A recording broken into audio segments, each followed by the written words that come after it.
Ladies and gentlemen, welcome back to the IWN YouTube channel.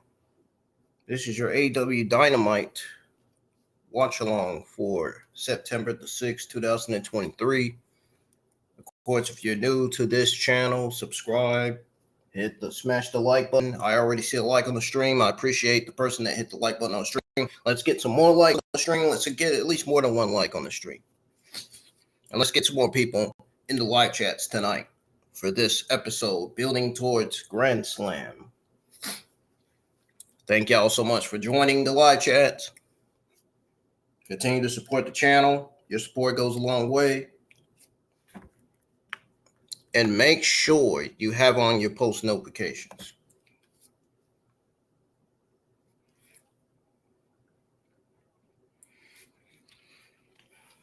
Right now, kicking off AEW Dynamite episode 205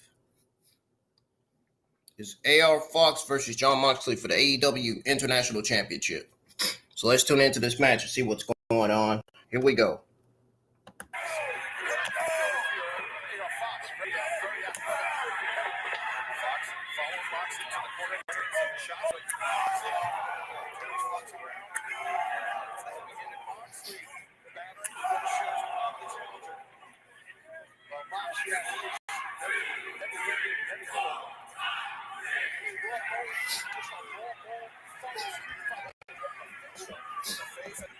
It appears that Jon Moxley is now taking control of this match. The match has already started.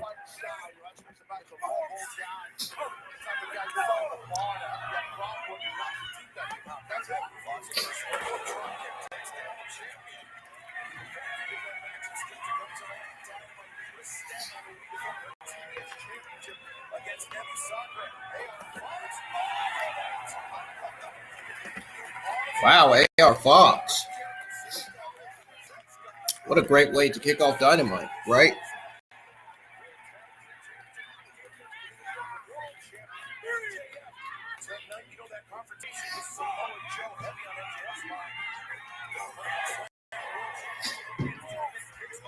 Hope everybody's having a good Wednesday.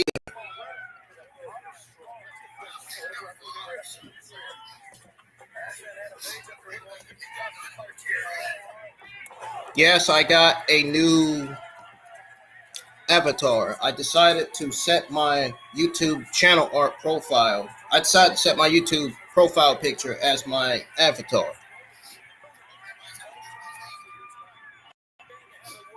Yes, I actually did that.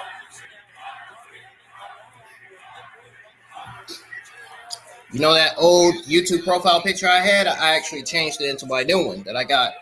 That's my YouTube profile picture as my avatar now.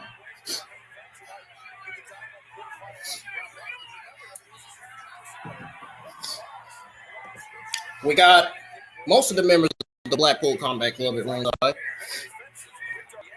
to say the least. Well, Claudio Castagnoli. I don't see Wheeler Yuta and Bryan Danielson at ringside. Why I don't see Wheeler Yuta and Bryan at ringside, I have no idea.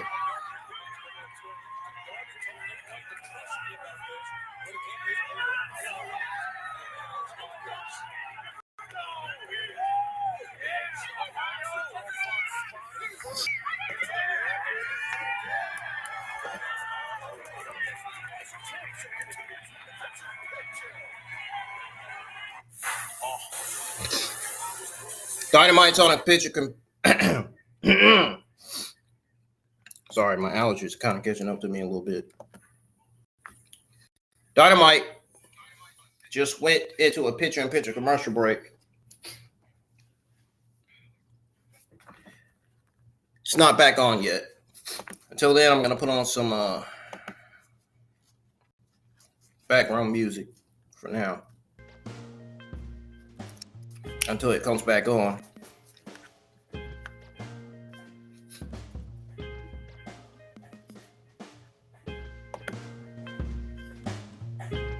So what do you guys think of AR Fox versus Jon Moxley for the AEW International Championship kicking off Dynamite episode 205? Let me know.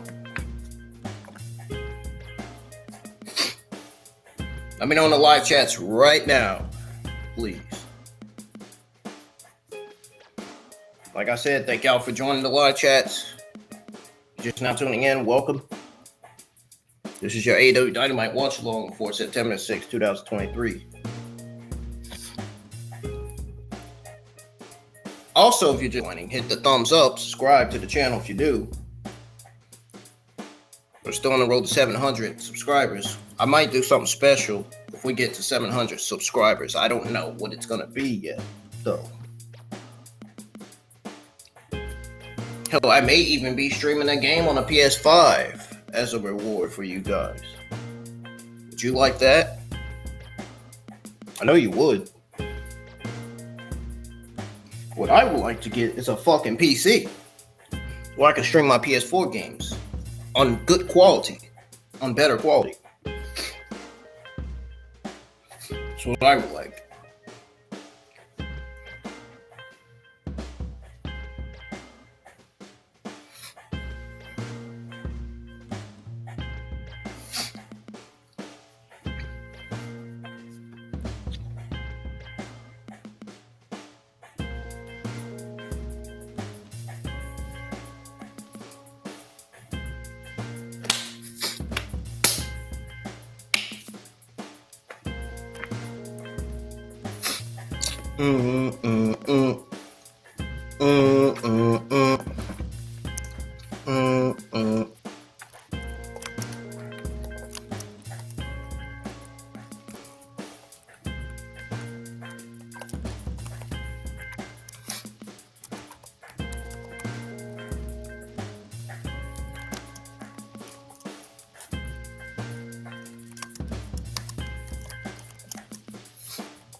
Back on, guys.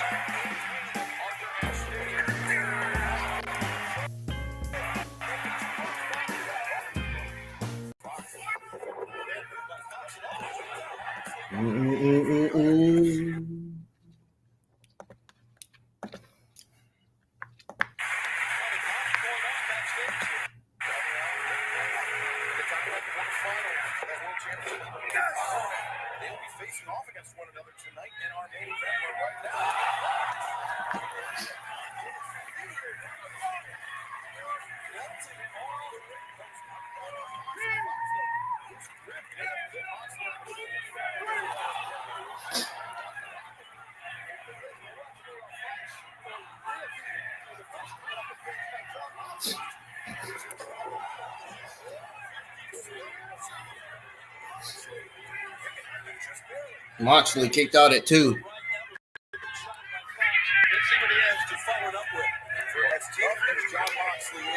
AR Fox getting back up to his feet.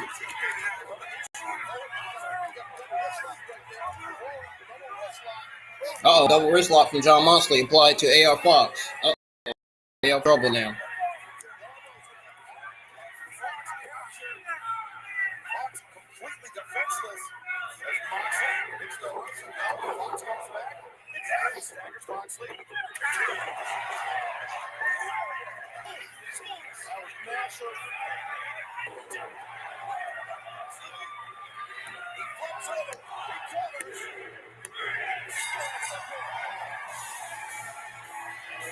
And just like that, John Moxley retains the AEW International Championship. And the fans are cheering for him, too.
Hello, Nick. How are you feeling tonight? Were you expecting somebody else? Nick, you're a fine boy. And listen, after finding out last week that your father used to be a professional wrestler, I decided to go back and watch a little bit of footage on him. And I feel like I owe you an apology. He was even worse than I thought he was. But listen, Nick, don't be offended. I know you're just trying to make your way. You're trying to look for a mentor, and you think that Darby Allin is that guy. But I have to say, if you want a true mentor, maybe you should be looking at a champion. Something them all over. See you around, Nick. Say hi to your mom for me. Christian Cage is just absolutely grotesque. Yeah, mind games with a young kid. Mind games continue from Christian Cage.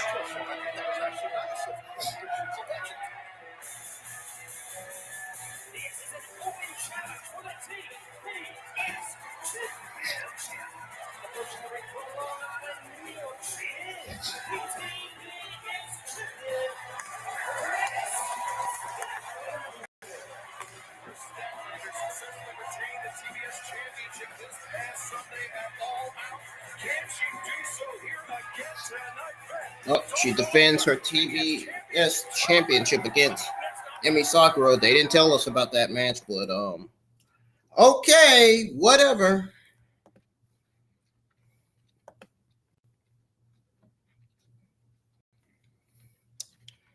I can't understand why they didn't tell us about that match. I don't get it. Why was that match not announced for Dynamite earlier?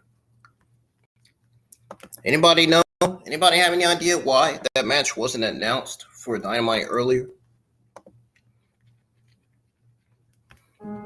I mean, I really want to know. I really do. Man, what a great night it's been for Dynamite so far. Dynamite doesn't need CM Punk. Dynamite never needed CM Punk from the beginning, man. But CM Punk is one hell of a fucking wrestler. Talk about the greatest of all time. Here we go. He had a backstage conflict with Jack Perry, which put him in suspension and his fired.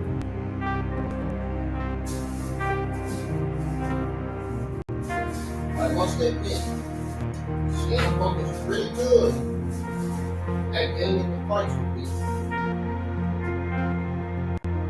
He's not good with authority. He's not good with knowing who's the leader of AEW.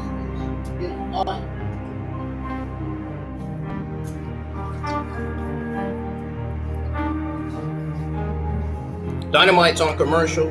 That's why I have it like this. That's why you hear music playing. I'm not going on my break of my own yet. Unless I want to, unless I feel like it.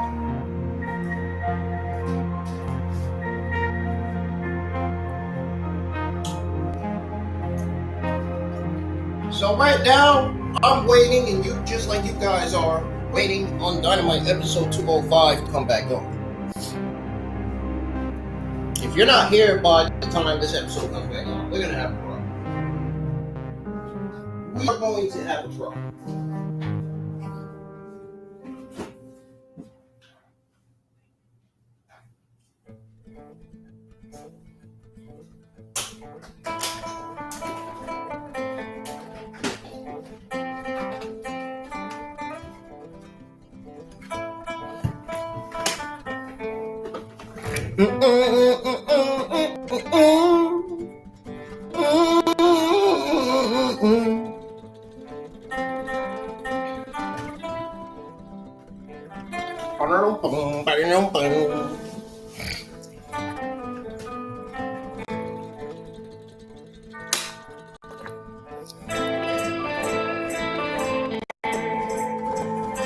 The Western Spaghetti.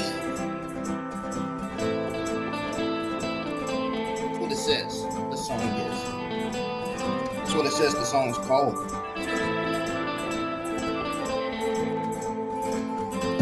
Dude, did I just cut my eye? Oh, there she is. Emi Sakura. Oh, Jesus Christ. Talk about an awful wrestler. She's not that awful as like she used to be. She's getting better.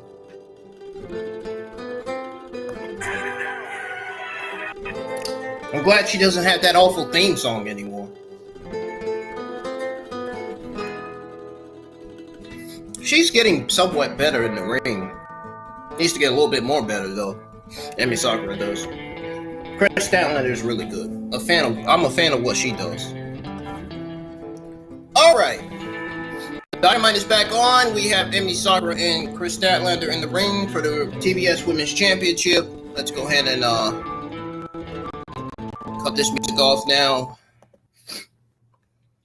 and get back to watching AEW Dynamite episode 5.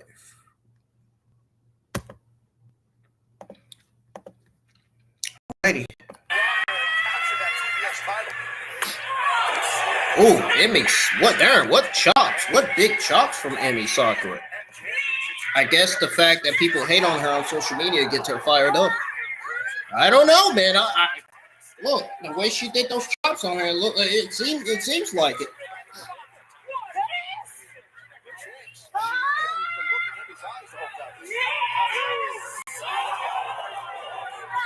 Oh my God, a cannonball to Kris Statlander on the freaking right side of the steel step. Oh my God, talk about a deadly move outside of the ring. I mean, it doesn't get any deadlier than that.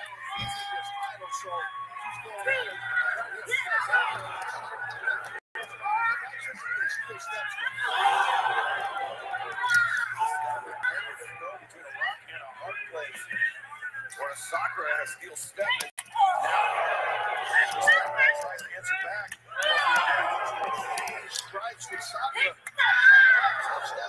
Itami! Oderate! Oderatu! Yeah! See! Obito! No, I'm just kidding. I was kidding.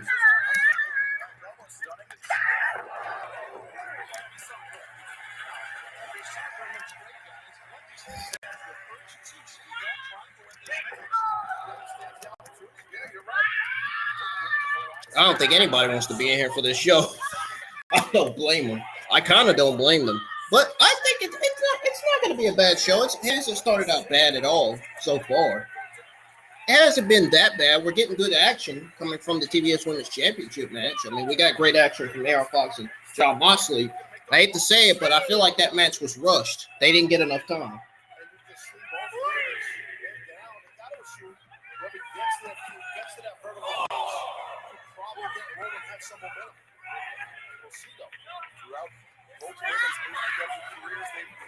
That match, no doubt about it. That match was absolutely wrong. That match.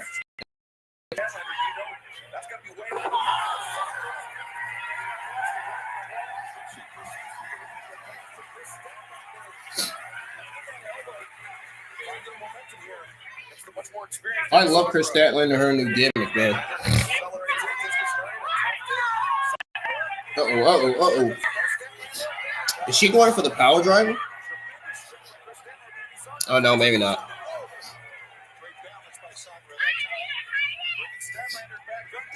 Yeah.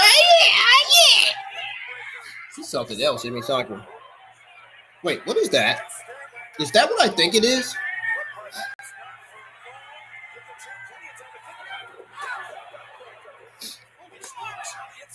Kris Statlander kicks out. She is kicking out from that, definitely. That did not really, I don't think that had much of an effect on her because she kicked out. So.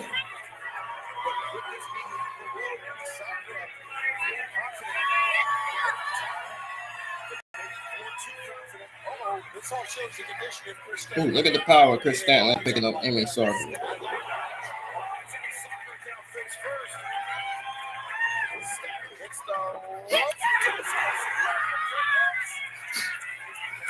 Uh-oh, Statlander building momentum. Seemingly, well, she was.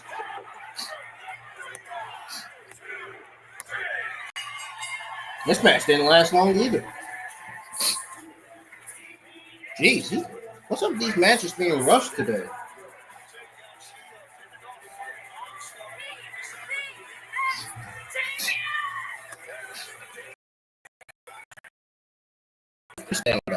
To that. Pete, yes, champion.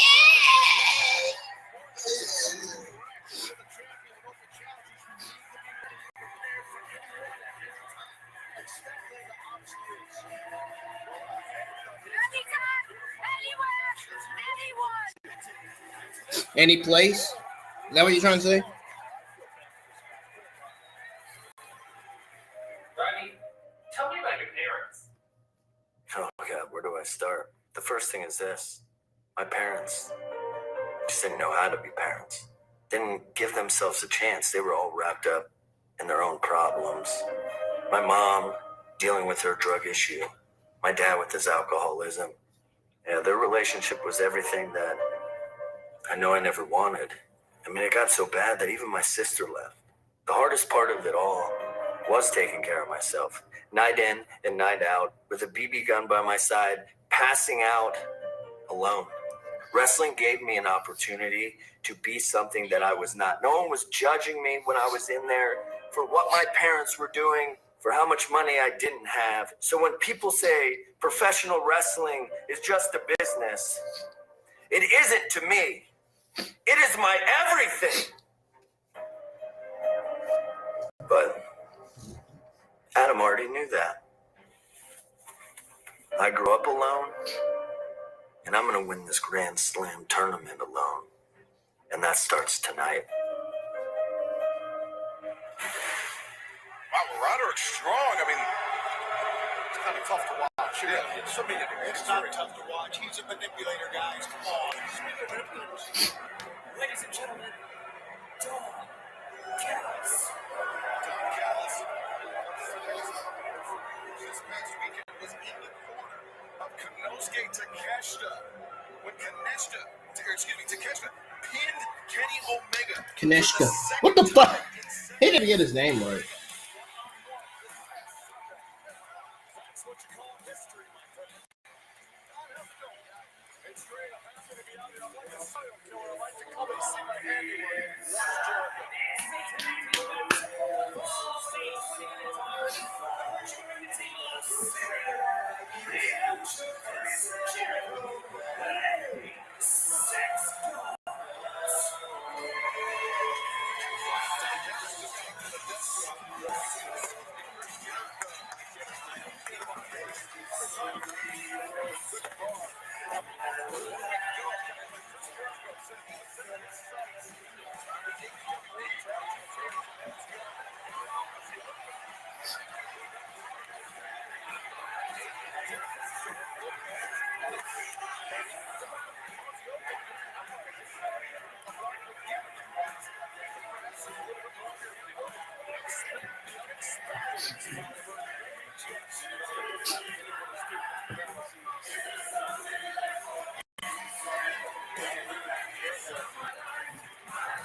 They are singing that song.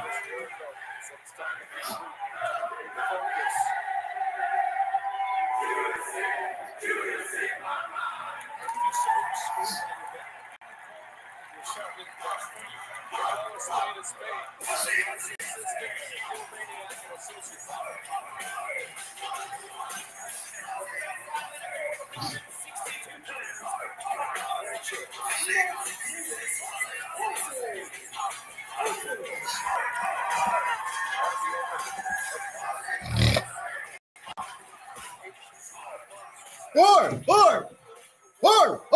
Sound like dogs in the background barking.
We got Jericho and Sammy Guevara, the Sex Gods, versus Aussie Open. Starting this Friday, 10 a.m. Pacific time, AEWTIS.com. Mark Davis asked me earlier today, what was running to Kenny Omega twice in 7 days, and I said it feels like nothing I've ever experienced. All right, wait a minute, can I get to this? Guys, it's a feeling that Kenny Omega twice in 7 days. I'm still with you, sir. I'm pissed off. He's 0-8 since I left. So look at Jericho.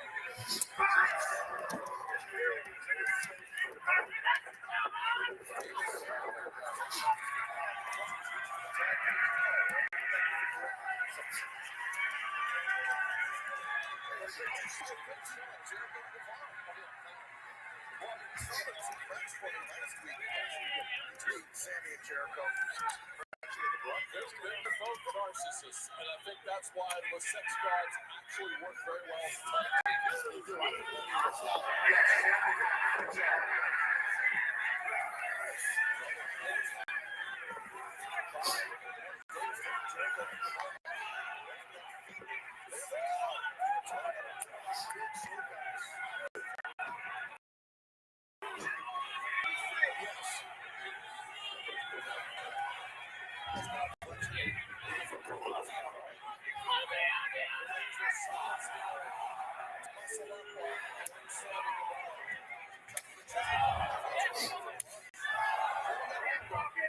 Ooh, with a smash.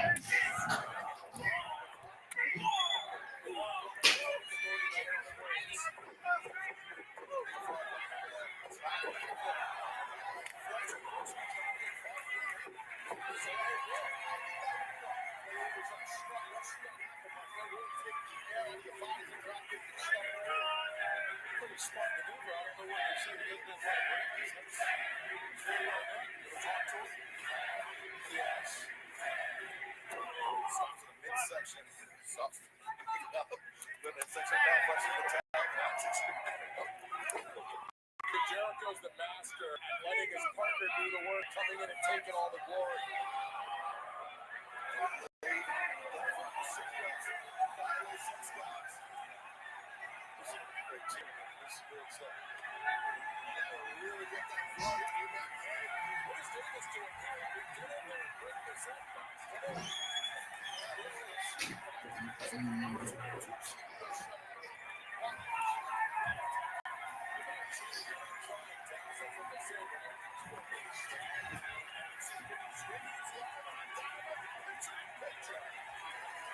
Ooh, I came just in time for that because they would have gave me a copyright.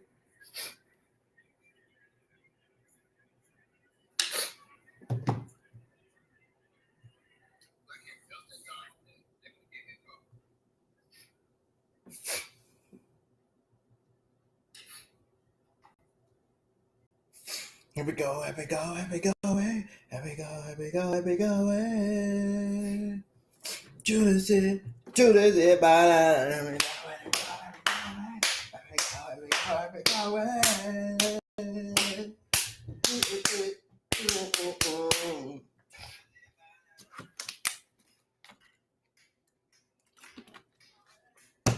Smack on the booty.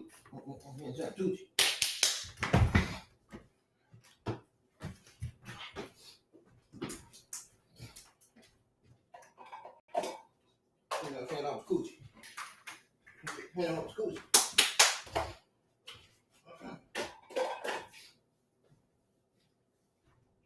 Hand on smack on the coochie. Hand on coochie.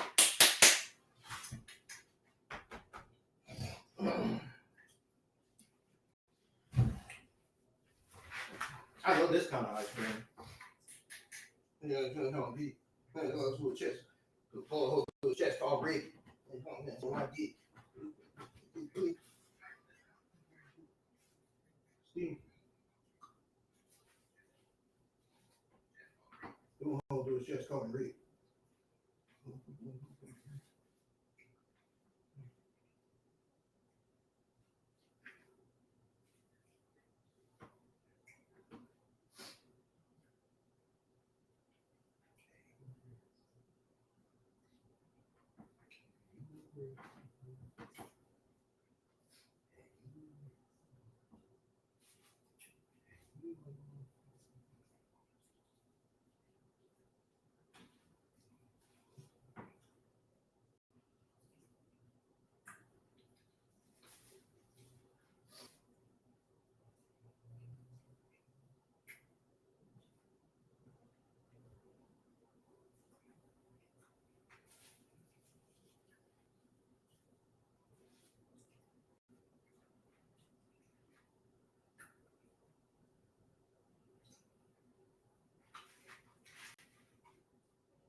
No, I don't want Charles doing it. I want to do it.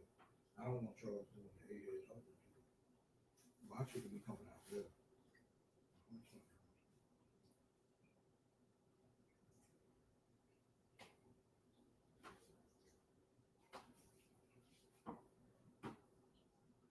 Yes.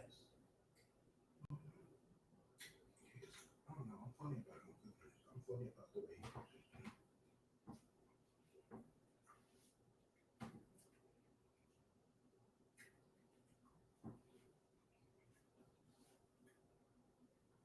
I see it's back on. Give me a second, guys. Ladies and gentlemen.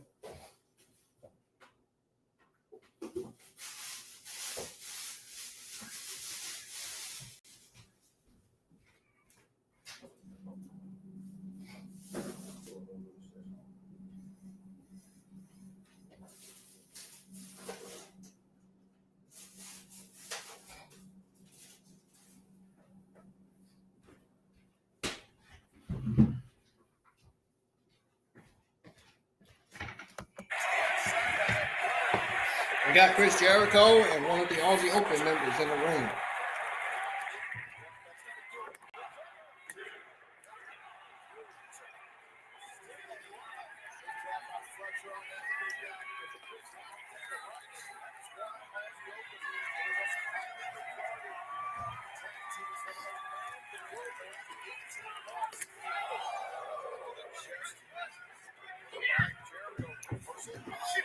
I'm about to go back. I'm about to head to my room, y'all. Now that my laptop is charged.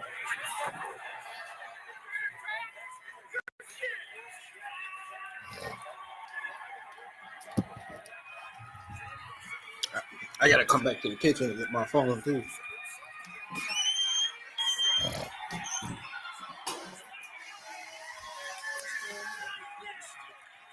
Sammy Guevara and Chris Jericho are taking over.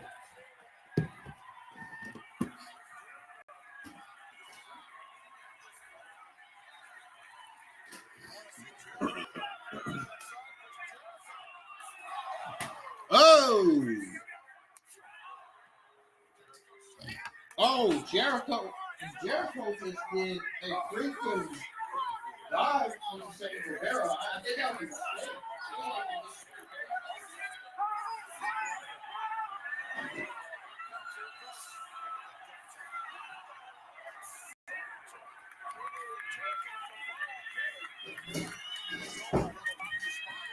I think it was a miscommunication between the two. That's what I'm trying to say, y'all.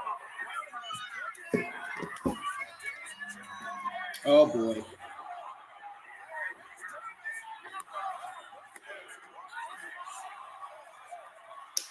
Look at that. Chris Jericho kicked out. Aussie Open are stunned. They are shocked.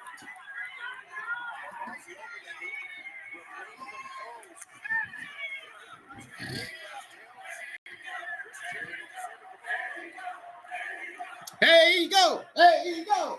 There you go. There you go. I know, right?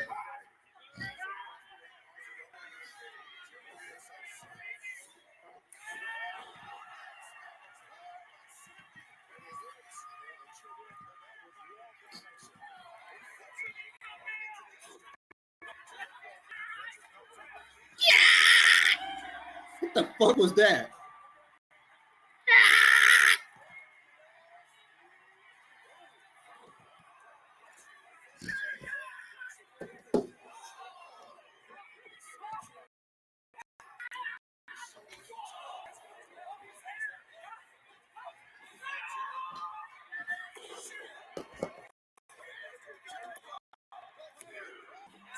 Kicked out again.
You got to get them a lot of credit for that match right there.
Sammy Guevara walked away because Chris Jericho accidentally dived onto him by accident.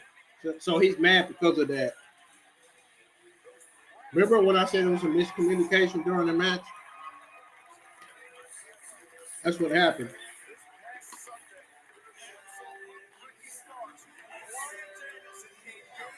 That's exactly what happened.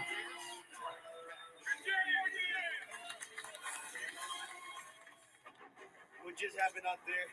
Another curveball, another obstacle thrown in my way. I did everything in my power tonight to make sure that I proved the point. The buckle, the belt exposed. Oh, this is hard to watch. A match like this changes you for Danielson. He's choking him out. His face is turning beet red. He's saying no. He will not tap out. Ricky Starks going out on his own shield. Blood on my face, welts on my back, my chest, and my neck. He refused to quit, no matter what Bryan Danielson did to him. He made a statement in defeat. Tonight I proved the point. I proved the point to you, Bryan Davis. I proved the point to you, AEW. Tonight, Bryan Danielson did not tap me out. There's not no man in this business that can tap me out. There is not nobody that can match me. I hope this is a wake-up call for somebody that's watching this. I'm pissed off. I'm angry. When in the hell is it going to be time for somebody like me who does what they say? Because all I want is a chance. Don't give me a piece of bread and say that I've been fed. I want a full course meal. I don't want to have to keep pouring my heart out because eventually I will be empty. And when I leave, that's it. I don't want to hear anybody knock on my door and ask me to come back. I believe in it. I mean it. I am everything I say I am. I'm absolute Ricky Starks, and I'm going to say that till I die. Impassioned words from absolute Ricky Starks, who said, "You're going to have to kill me. I will not quit." And this Saturday, live on Collision, we will hear from the American Dragon, Bryan Danielson. And also this past Sunday at All Out, MJF and Adam Cole defending the Ring of Honor World Tag Team Championship in the opening contest. But that was not the end of the story. Samoa Joe exercising his champion's prerogative, entering first and getting the show on MJF as much as talking about MJF. I really want to see MJF versus Samoa Joe. I really want to see that.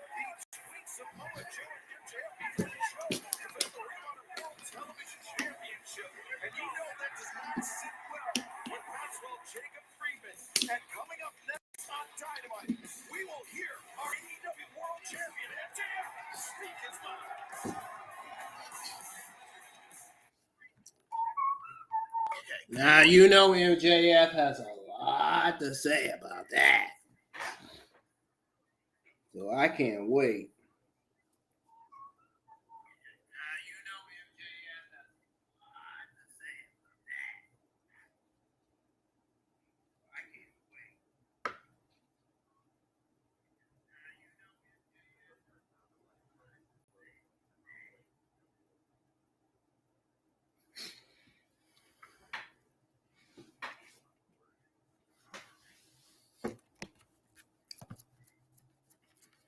Whew, man. How's everybody doing tonight?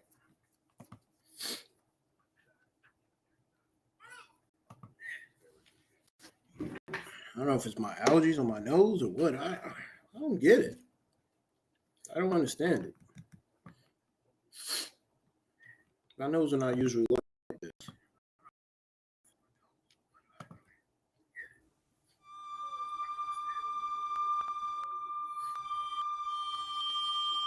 Putting on some music till Dynamite comes back on. I might fix me some more ice cream tonight. I may end up fixing me some more. That ice cream is fucking, that vanilla, that fucking Bluebell vanilla beam ice cream, that shit is fucking off the chain. I gotta give me some more of that before the main event of the evening. Holy shit, that shit is good.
Oh, there it is, back on. Joined now by Don Callis and Takeshita. Guys, I got to get right to it. What's with the easel? Don't worry about the easel. I was just out there doing commentary on Chris Jericho's match because I'm a little like a serial killer. I like to kind of return to the scene of the crime and witness my handiwork.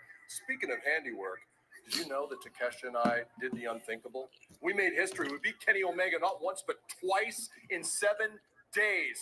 This is the new big dog here in All Elite Wrestling. We need a celebration, and we're going to have it next week in Cincinnati, as well as the unveiling of our next target for Takeshita, the new god of pro wrestling. Don't touch that. That's for next week. Guys, back to you. Don Callis, Konosuke Takeshita going to announce their next target 1 week from tonight on Dynamite. I hope Don got a bulk rate on those paintings. All we need is a celebration with Don Callis. Uh-oh.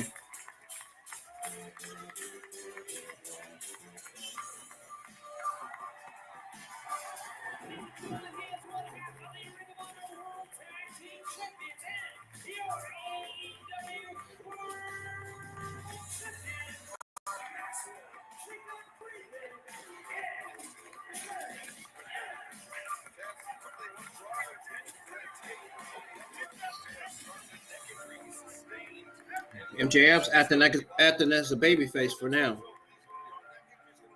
He's going to go back heel when he turns heel on Adam Cole. He's going to go back to the heelish MJF soon. It's going to happen pretty soon. It hasn't happened right now, but it's going to happen pretty soon. Just know that.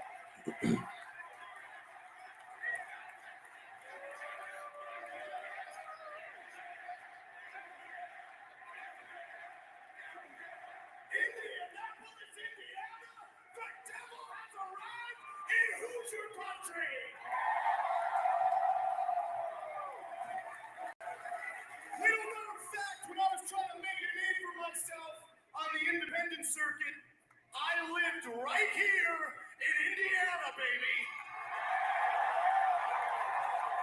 So I got a question, Indy, who's your daddy?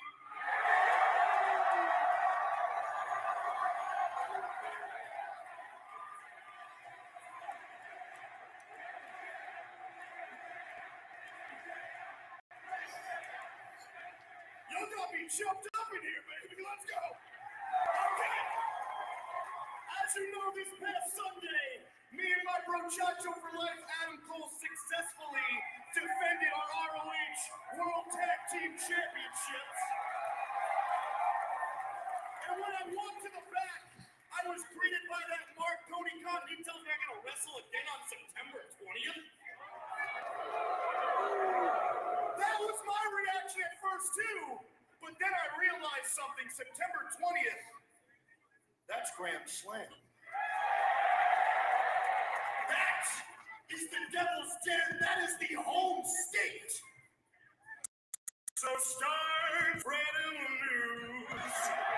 Because MJF is coming back to New York. New York.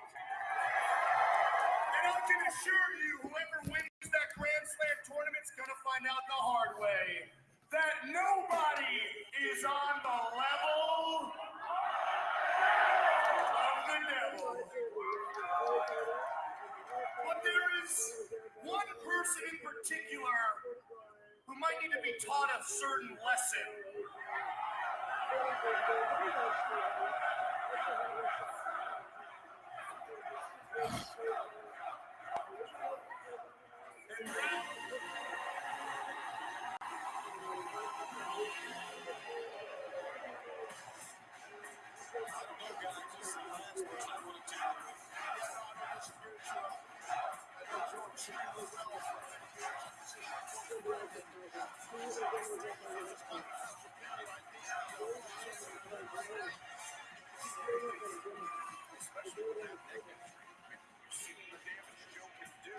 And that muscle buster.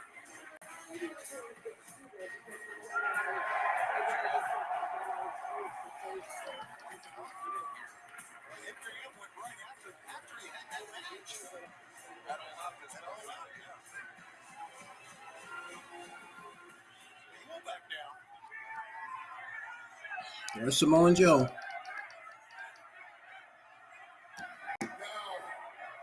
pardon the interruption, champ, but I was in the back and I heard a little piss and vinegar in your voice, and I realized that something was going on here, and I wanted to get myself a front row seat. I figured Samoa Joe was going to appear tonight. I figured that. So I'll tell you what. I'm out here. You're out here. What seems to be the problem, kid?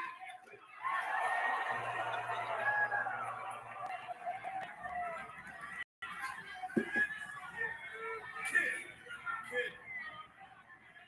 Joe, this must be...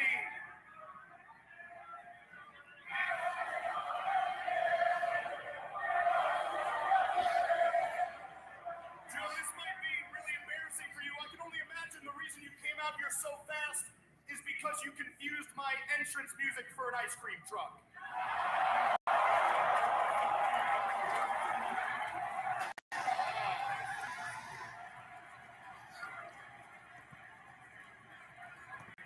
Dang. That's good.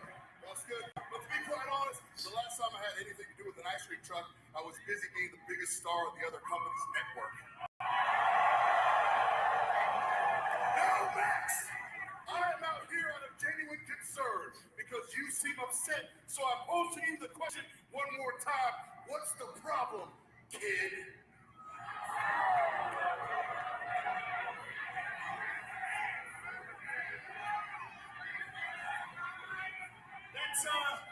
That's kid twice. She called me quick. That's okay. That's funny. It's funny stuff. Real creative to say the same thing like, hey, you know what's really funny about me though, Joseph? I happen to be a pretty creative guy myself. Hey, Indiana, who wants to hear MJF get a little creative up in here?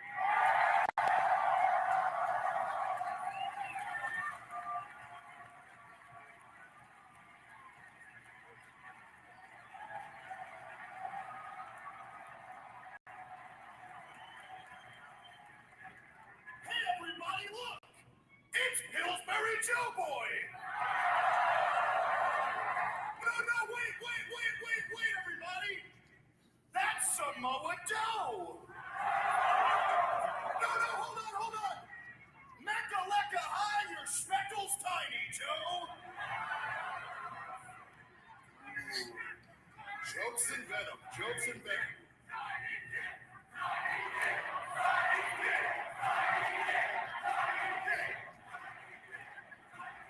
That is a very interesting observation, especially coming from a guy whose breast is still postponed because the rabbi had a lack of stuff to work with, right? Now, Max, it seems that you're having a hard time comprehending what's going on, and granted, the time you spent out here with all these Midwest mouth breathers probably made you that stupid.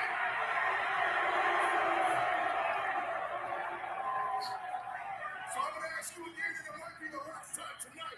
Max, what is your problem, kid? You told me, kid, one more time. I'm gonna knock your teeth down your throat. Watch out.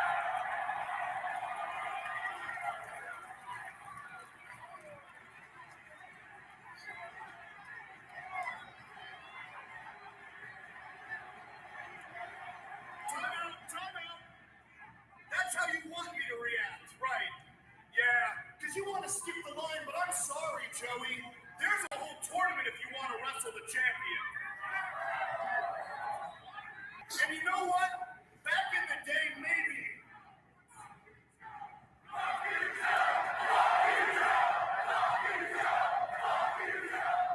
Hey, a lot of you are sounding like your mothers right now, so relax. Don't fight, Indiana, because I'm not going to fight either. See, I would have been back when I wasn't that tough kid. And if anybody knows what I was like as a kid, it's you. Isn't it, Joe? To coin a phrase from my muchacho for life, hey, Indiana, who's ready for story time with MJF, baby?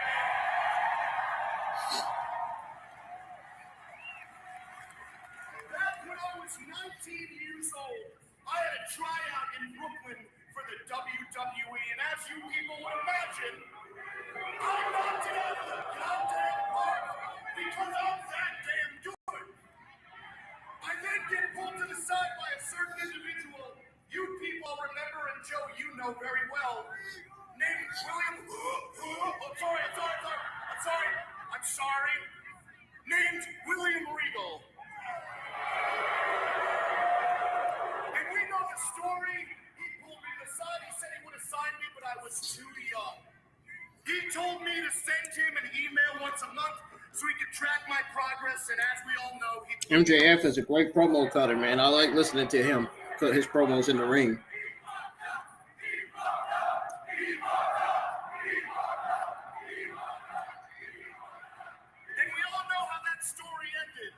I knocked his British ass out, and I sent him packing back to NXT, where he belongs. And funny enough, Joe, if you play your cards right, you're next. Now, later on that evening, I was informed of an opportunity that I would get to be a security guard and walk, let's face it, a wrestling legend down to the ring. Somebody I studied, someone I looked up to.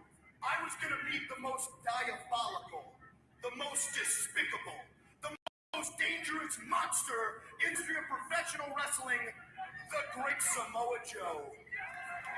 It's true, he might be the worst, but he's great. He's good. I'm not going to pretend he's not good.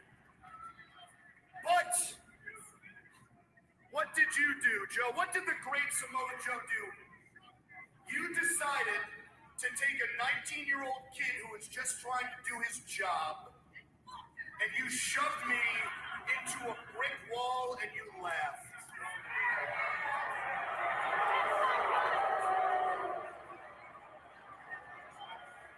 And let's be honest, Joe, I know why you did that, because I know how scumbags think. Matter of fact, I know how scumbags think because I'm their scumbag.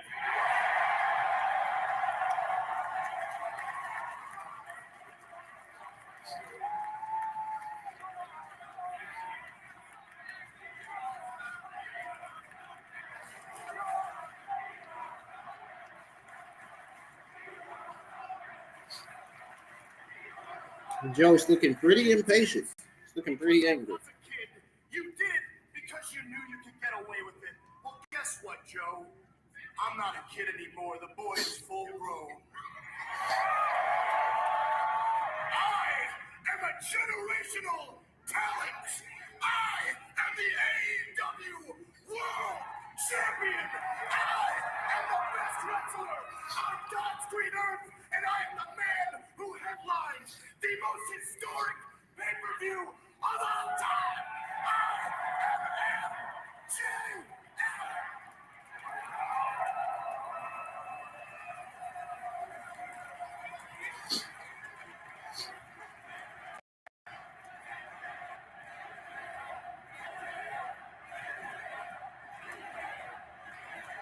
So, Joey, if I were you, I'd stay out of my way, or else I am going to kill you.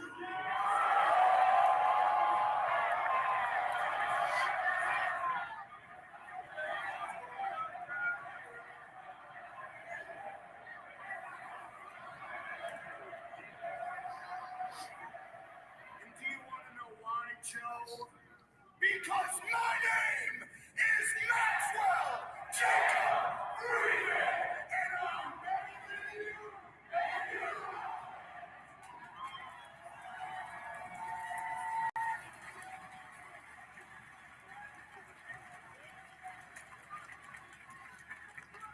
That was a point beautifully made. Except there's one problem with it. And it's that you would think that I just think that you're a kid, that you are diminutive, that I thought of you in just that sense. I didn't think of you as a kid when I pushed you. I didn't think of you as somebody that I could do whatever I wanted to when I shoved you into that wall. You know what I thought about you? I didn't think you were a kid, Max. I thought you were a little bitch.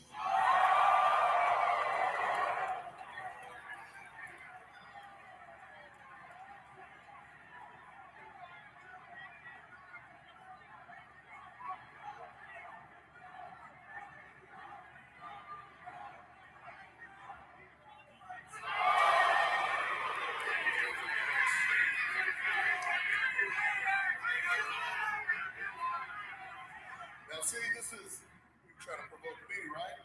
Attack the champion, ruin my opportunity in the future. I'm not going to take your bait. So I'll do this. I'm going to go through that tournament. I'm going to beat everybody in it, and then I'm coming for you. And until then, have a nice day.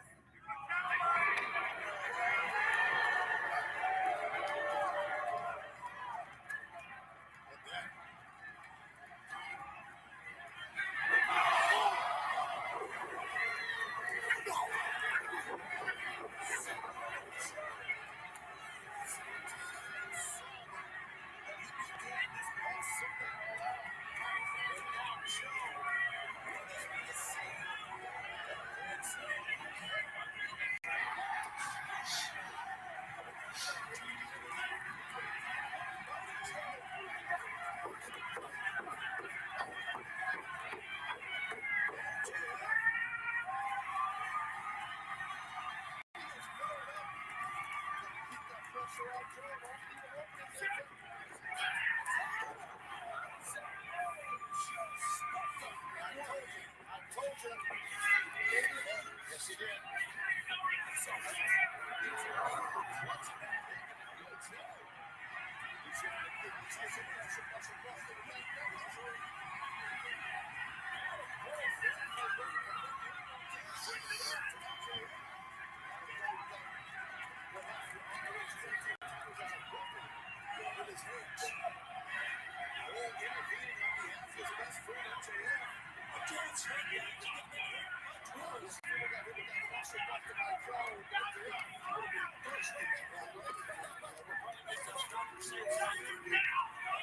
What's wrong, kid? You don't look so good. What's wrong, kid? You don't look so good.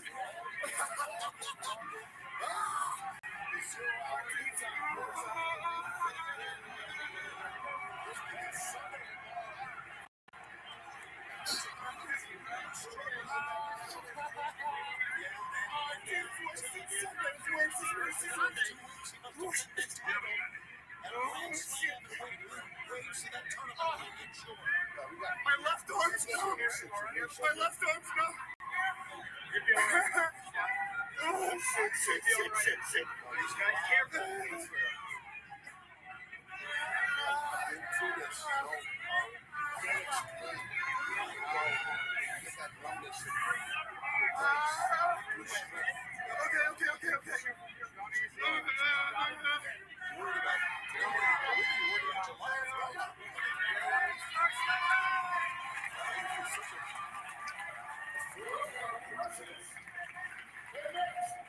Next time, I'll try to leave it a task, but I can't guarantee I'm going to tear you to pieces the next time you get in front of me.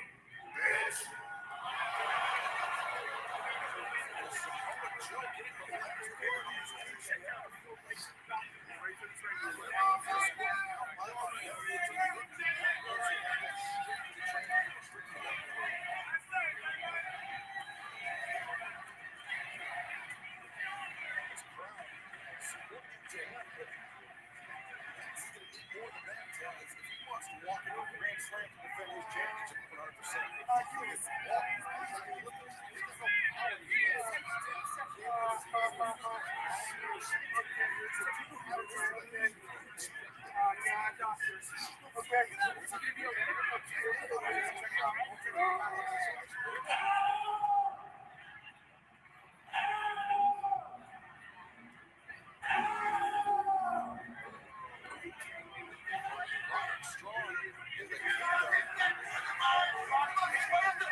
And they didn't give him no entrance either.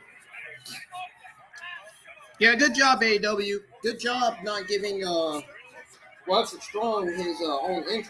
Good job. Okay, who here has reached peak fall?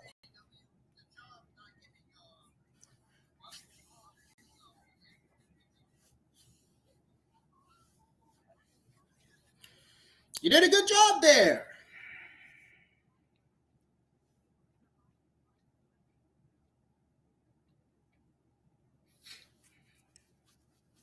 We're going to get to see Adam Hangman Page speak tonight. Yep.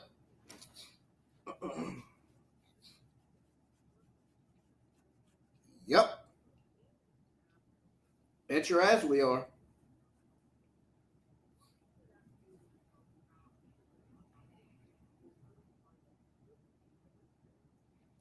What a great segment between Samoa Joe and MJF. That is my favorite segment of the entire night. Wow.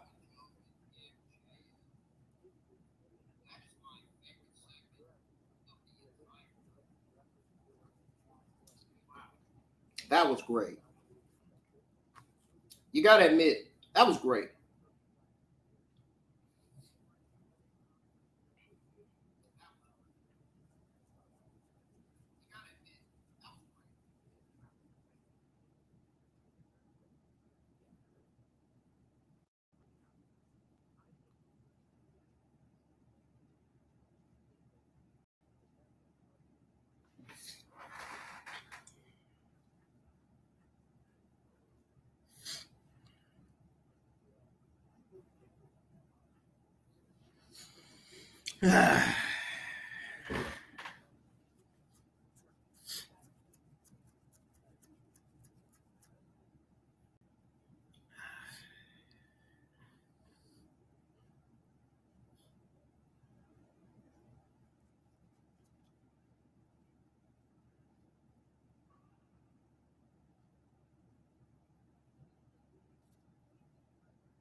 It's coming back on now.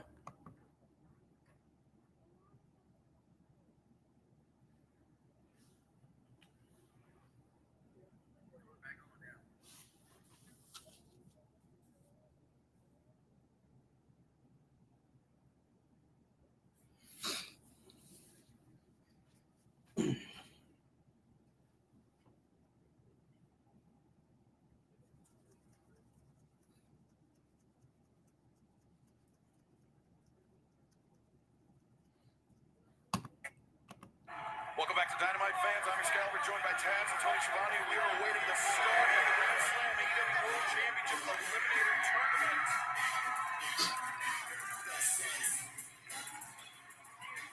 Yeah, good job not giving Roderick Strong an entrance, AEW.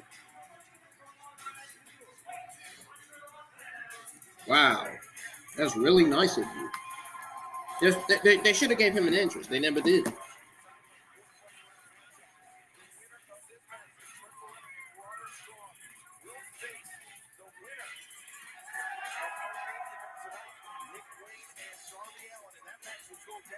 This Saturday night, live on Collision, the Rocket Mortgage Fieldhouse in Cleveland, Ohio.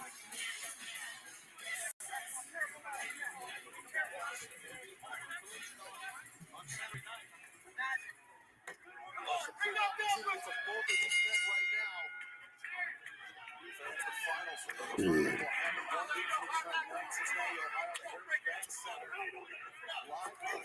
Dynamite will be in Cincinnati next week. Good thing they're telling us now.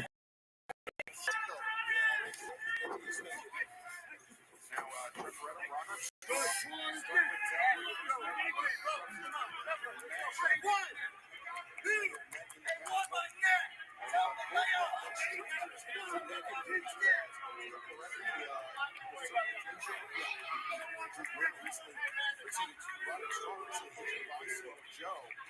Yeah, wearing the neck brace that we normally see Strong wear, for support. But I refuse to set the top of the match. It's a great opportunity to get a chance to be the host for the World Heavyweight Championship. And that's what we're going to witness in this Grand Slam World Title Eliminator Quarterfinal match right here. And then later on, Samoa Joe,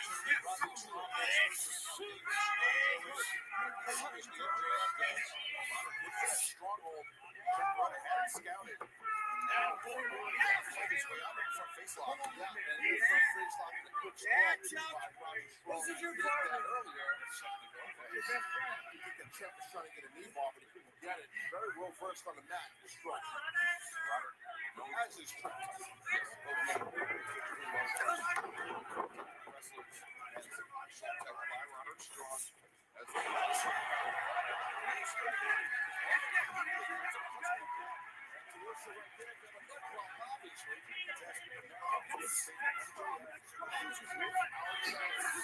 Roderick Strong selling his neck injury as well.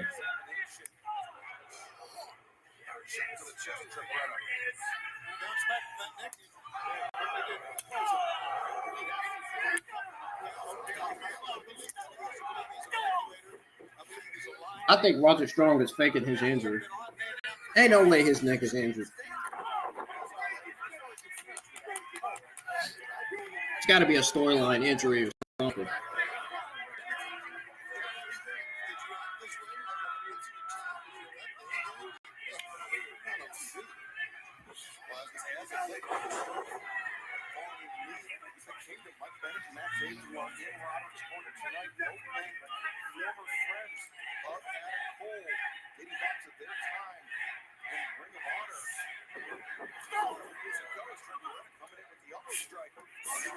Tornado DDT from Trent Beretta.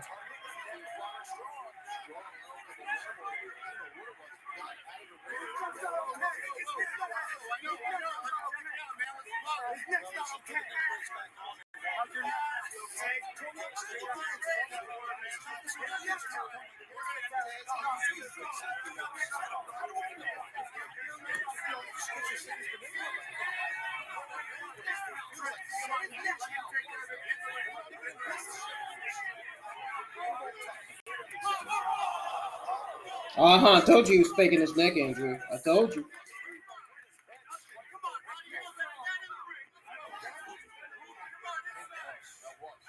Told you he was faking his neck injury.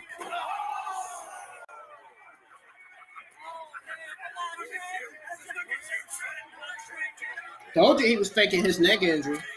I told you. Yeah, I tell you. What's your name?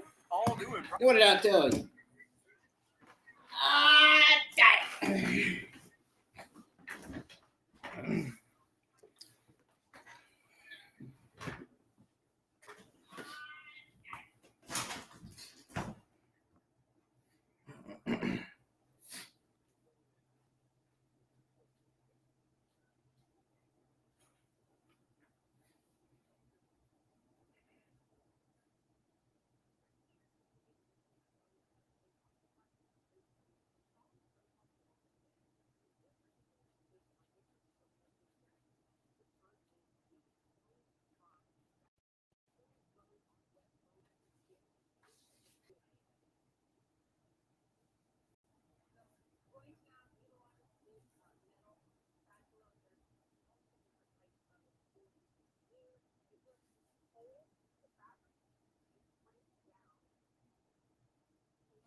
Waiting on AEW Dynamite to come back on.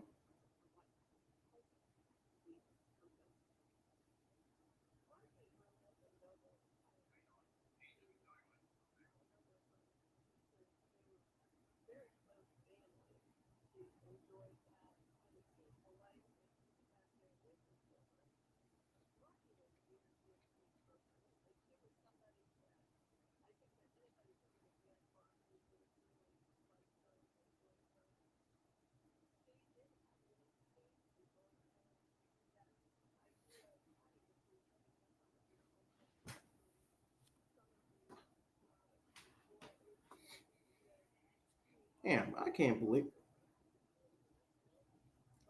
Man.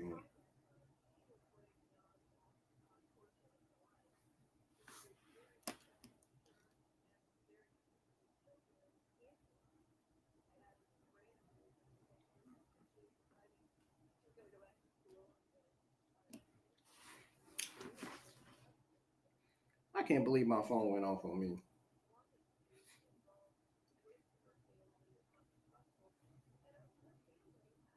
I guess the phone overheated. I don't know. It's back on.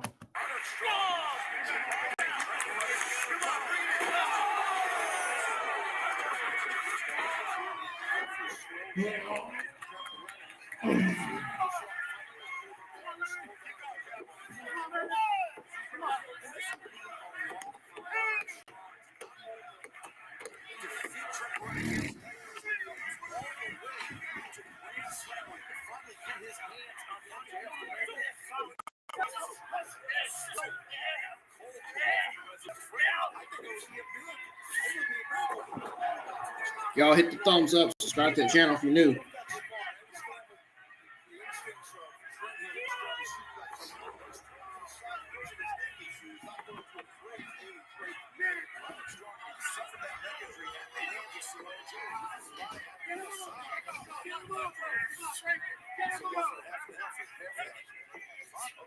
to this story. Roderick strong.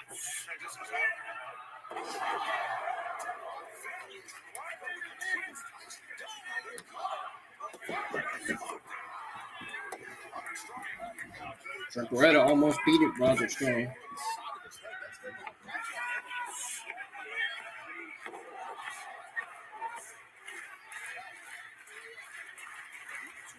He almost defeated Roderick Strong. Roderick Strong kicked out at 2.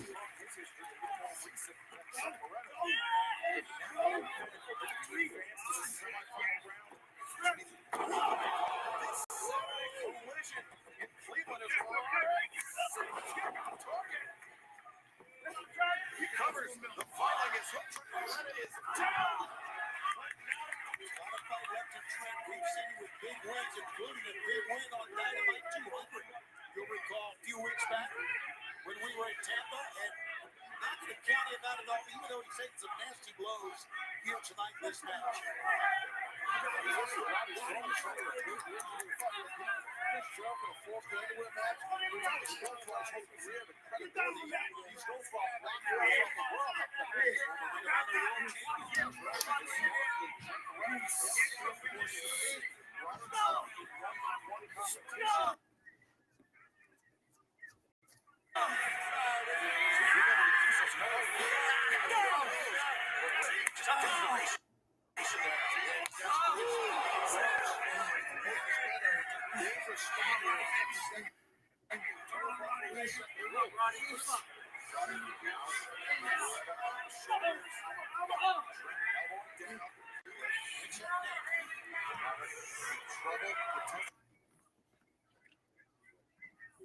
Man, come on, stop loading like that.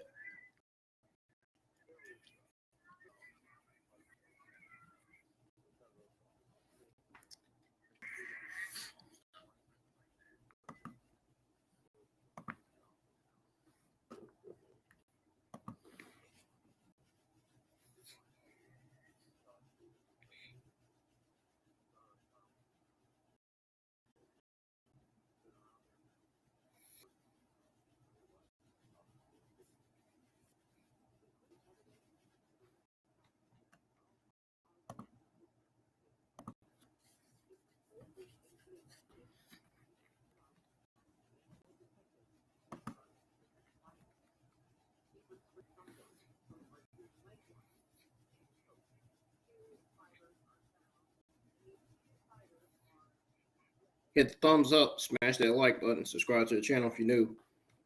Happening right now is Trent Beretta versus Roderick Strong in the Grand Slam Eliminator Tournament match.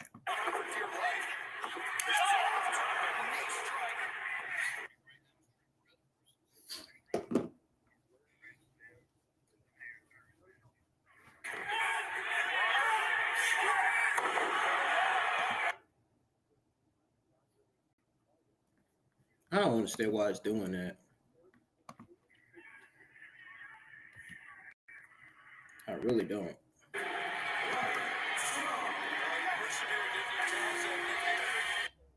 I don't even know what happened. What the fuck? I don't even know what the fuck happened.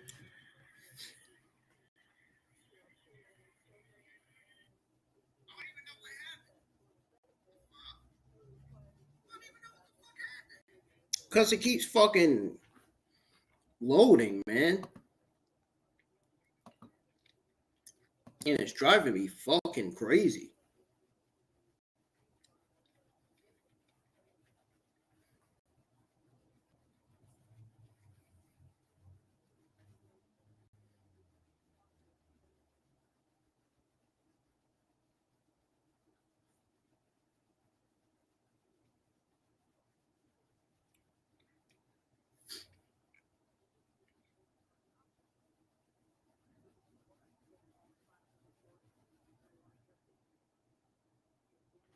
It's still doing that. the TBS Championship matchup, Chris Statlander, Ruby Soho. You run out there with the spray paint cannon, cost Ruby Soho that championship. What was going through your head? What are you talking about? You went out there with the spray paint cannon, cost Ruby the title. Spray paint. Oh, there's just so many performances that I do, Renee.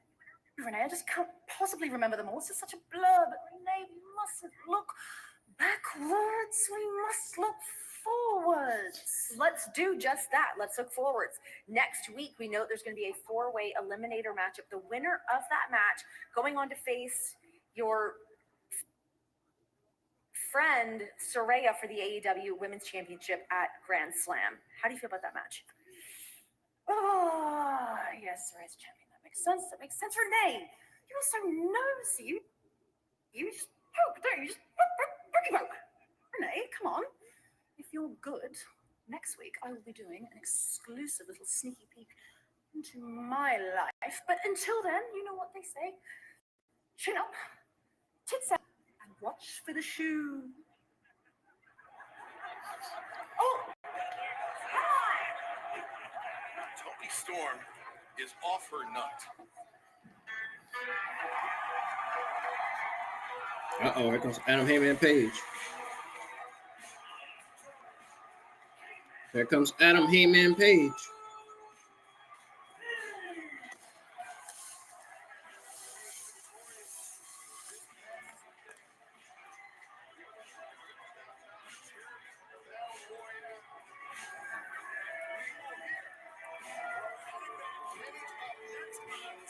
We will hear from Adam Hangman Page.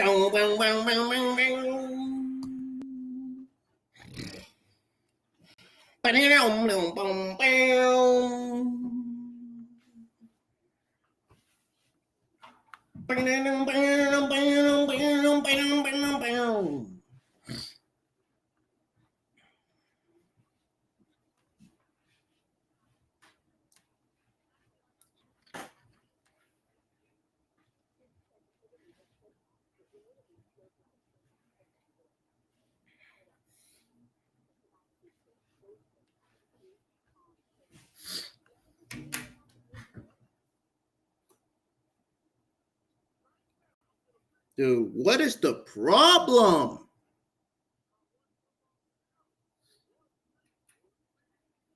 What is the fucking problem? What is the problem with this app today, man? I really don't understand what the problem with this app is.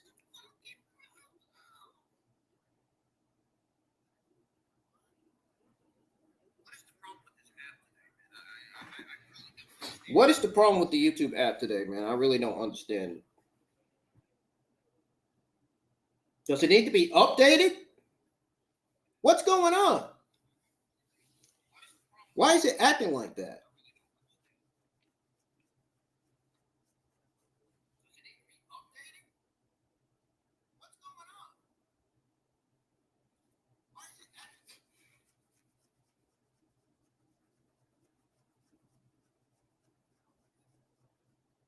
Oh, look. No wonder. It needs to be updated. Look at that. I was right. That's why it was acting like that, because it needs to be updated. I'm going to have to, the quality's probably going to mess up because I got to get the app on my phone for it to update.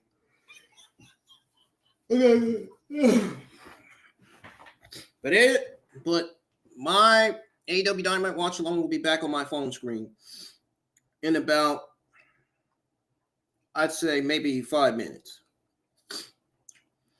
At least you guys get to listen to the action and listen to Adam Hangman Page and what he has to say.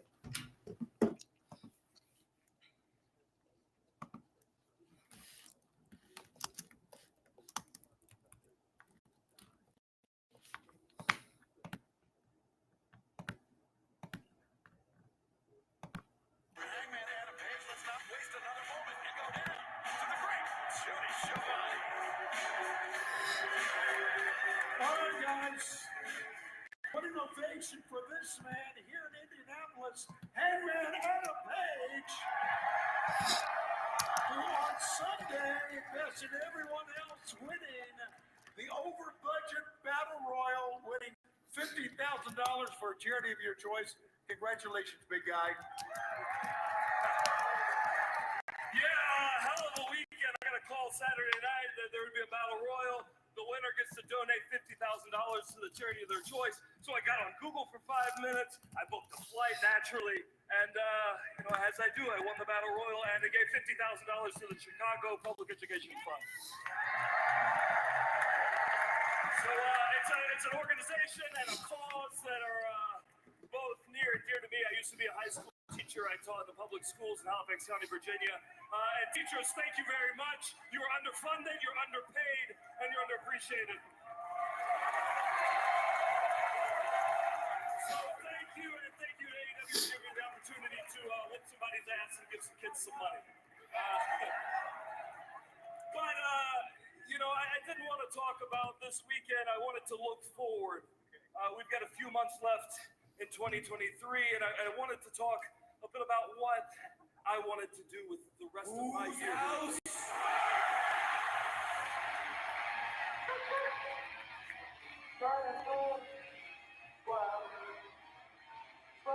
This Rich Nana at the top right. We haven't seen Swerve Strickland since all in London. That coffin match. Yeah, no doubt.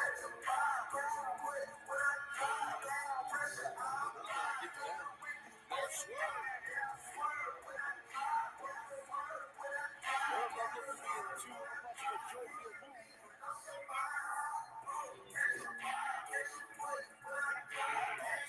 Come on, man.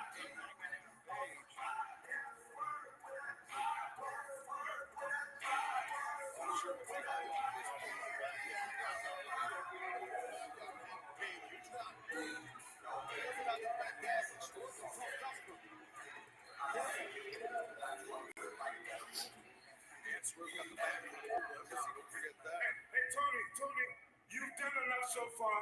Good night, my friend. Ladies and gentlemen, show some respect for Swerve Strickland.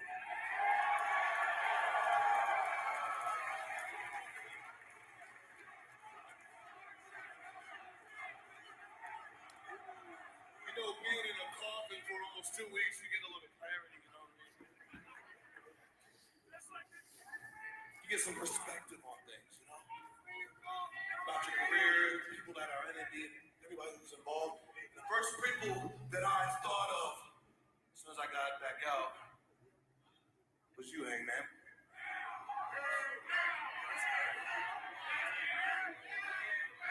Charity. Really? You doing charity now? What are you, some kind of mascot for AEW?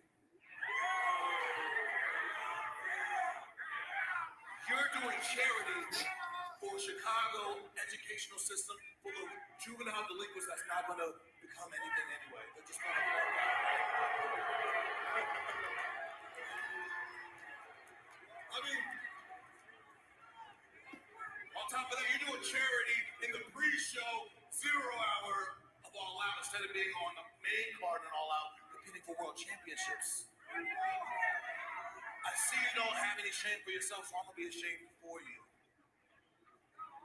When All Elite Wrestling started up, you, Hangman, were the cornerstone of this company. They helped build all this around you.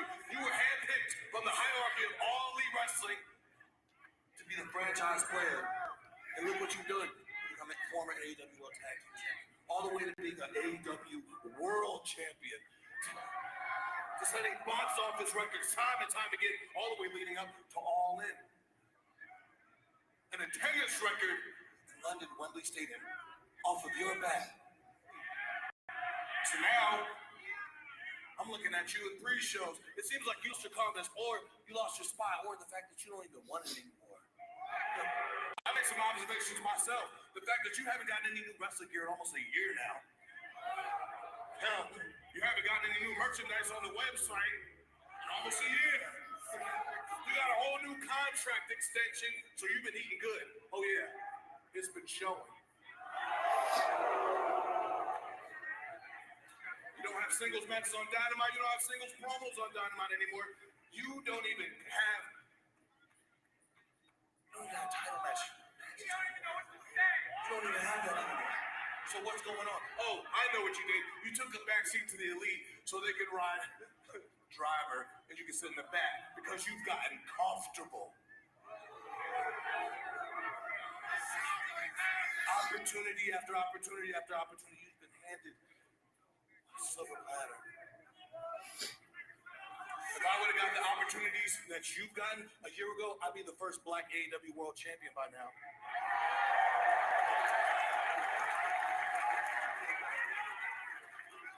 So I'm gonna leave you with this. Option A. You ride off in the sunset like them cowboy movies you used to watch as a little baby. Go off in the sunset. Let that contract fizzle out right next to your career. Whether it be in catering or whether it be on your house on the farm, I don't care where it is. It doesn't matter. Move out of the way and let me take that slot that you don't want. And I'll turn AEW into whose house? Or option B. You pony up, you man up, you cowboy up, you do whatever you have to do to find that little spirit inside of you, that fire. Get that motivation, get that confidence. Show me, show these people, show yourself what cowboy shit is all about.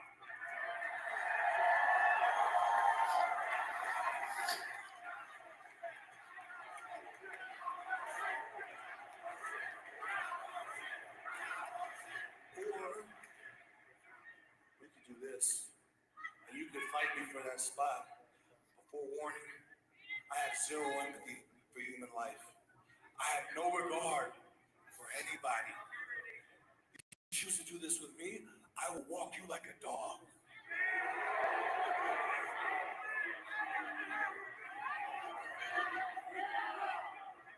Either way, I'm coming for that spot that you act like you don't even want. No, I have enough of this year, okay? If you want to match with me, you go to the back and you get it, okay? But I'm done with this shit right now.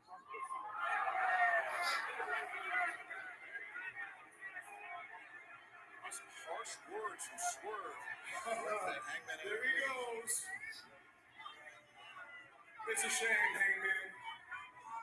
It's a shame that your wife and kids got to see their father walk away from more responsibilities.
This Friday is my first round in the Grand Slam World Title Eliminator Tournament. And first round is against Penta, a man with zero miedo. So this Friday, Penta, bring everything that you've got, because I always do.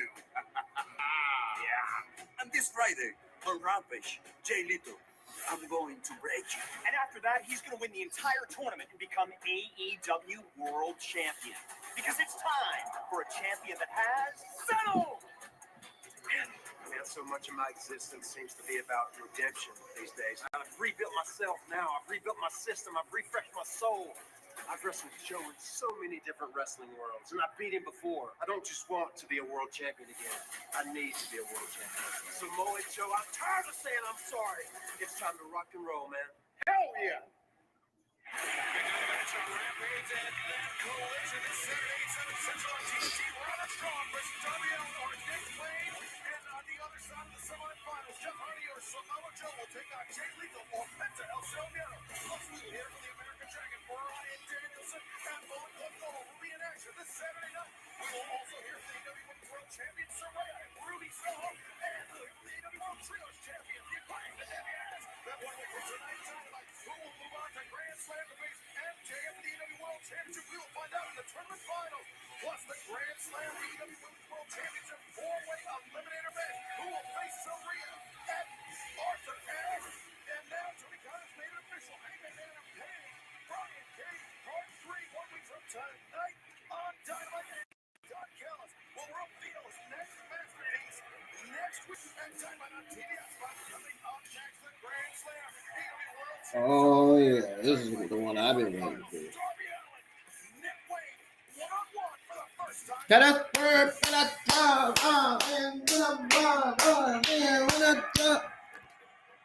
Oh, wait. Darby Allin's about to come out.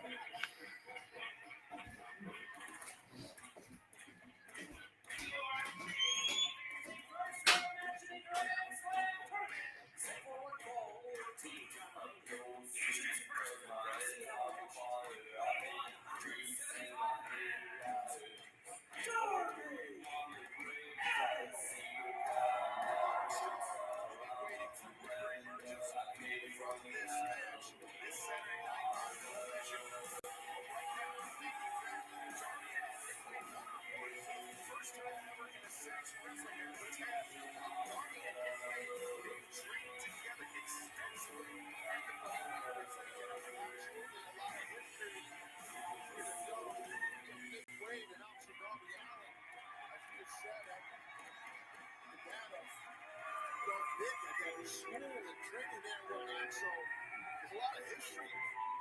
It's interesting to see these two guys battle. Also from Seattle, Washington, weighing 170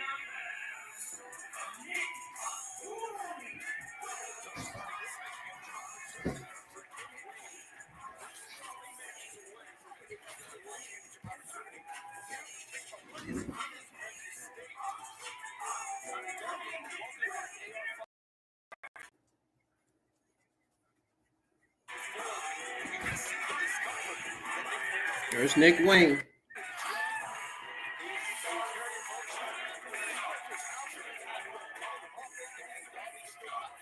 Nick Wayne.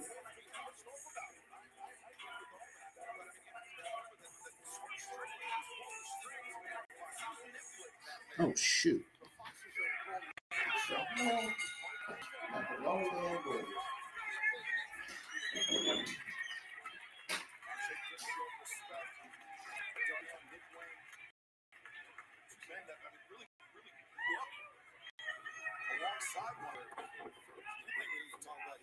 Excuse me, Caliber, and that is the lower back of Darby Allin. That's right. He was at all in London.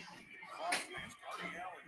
Aaron's caught him drop. So Darby on the roll-up. Big Wayne counters. Behind the man. Gaining the advantage. Darby pushing up. And Nick Wayne.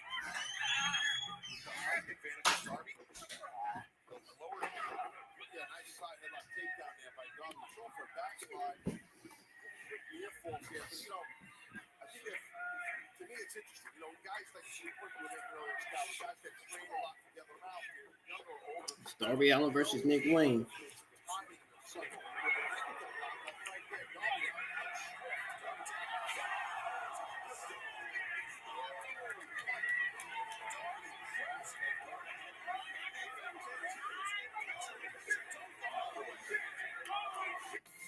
Fun stops now. Daddy, no! Daddy, yes. No. Sorry.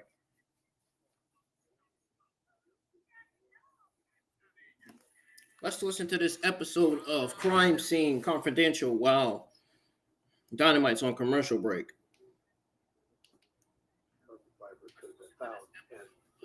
Because I was watching this too at the same time.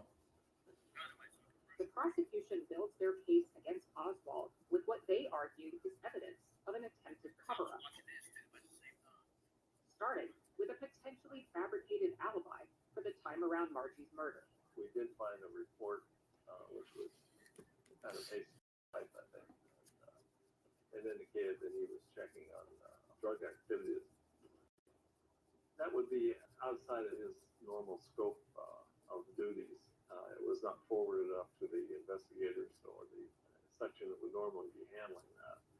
And it was as if somebody did it after the fact, maybe to cover up what he was doing and his activity of walking across the street at night in plain clothes.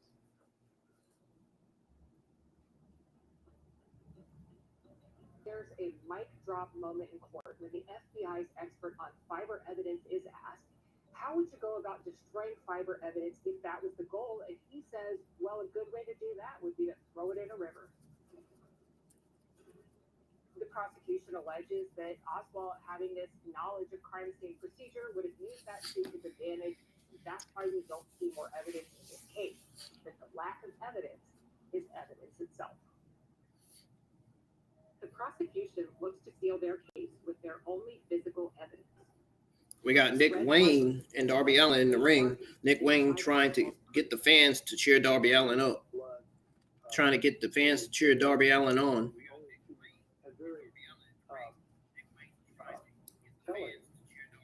Pieces of evidence was the carbon fiber. That's the only police vehicle that had that carpet. That was the one that Lieutenant Oswald had that night. Those carbon fibers seemed to cry out from Margie's grave that I was there in his vehicle.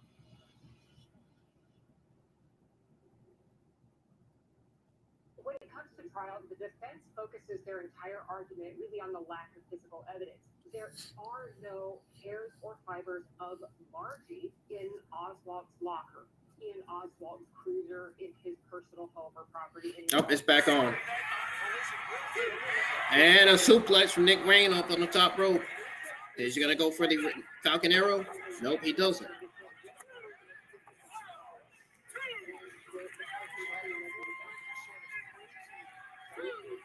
Darby Allin is giving Nick Wayne an opportunity to shine. Nick Wayne's energy is going to drain soon. And that's where Darby Allin gets his opportunity to deliver the finisher, the coffin to Nick Wayne. And that's it. That'll be it. Third. Nick Wayne and Darby Allin both had an injury. Darby Allin has an injury on his back, and Nick Wayne has an injury on the right side of his arm.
Absolutely not. Why should we believe you?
Wow, what a dive by Nick Wayne.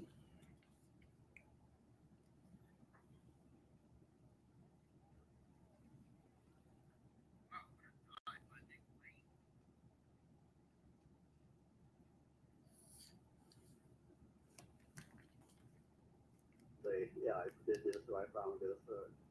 This is what happened. What you're referring to is you have given me a report. It was given to you by the FBI. Specific examiners employed by the FBI were found to be under review. One of them listed Michael Malone. Yes. Michael Malone testified in your case. Yes. Did the examiner perform the appropriate tests in a scientifically acceptable manner based on the methods, protocols, and analytic techniques available at the time of the original examination? No. Are the examination results set forth in the laboratory report supported and adequately documented in the bench notes? No. Is testimony within the bounds of the examiner's expertise? No. Would that have changed your case? Absolutely. Absolutely.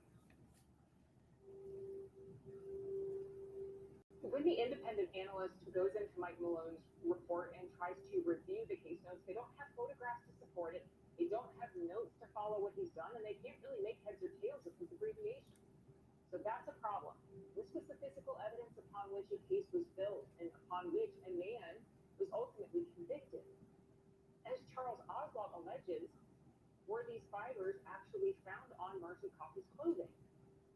If we did not look at this single fiber evidence, would this case have gone in an entirely different direction? We have to scrutinize this evidence. Charles Oswald had served his sentence by the time this all came out. It was too late for him. But I absolutely think this could be grounds for granting new trials in other cases.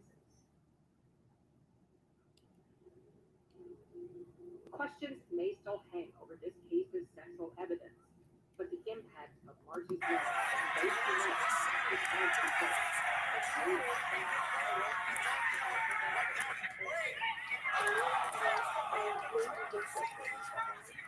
the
Perhaps anticipating it because he knows that he brings offense so well.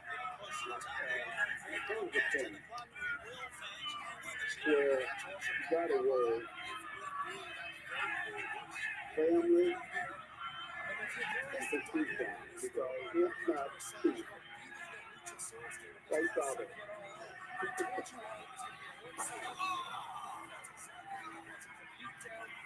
After everything I've learned, I have to wonder if it's really private evidence between what's between each and what's now inside. It's the job of a crime scene investigator, not the evidence or the real story.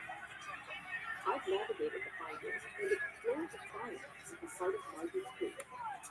Without the evidence,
Saturday, just saying. This is very difficult for Darby Allin to do, guys. There's no question about that.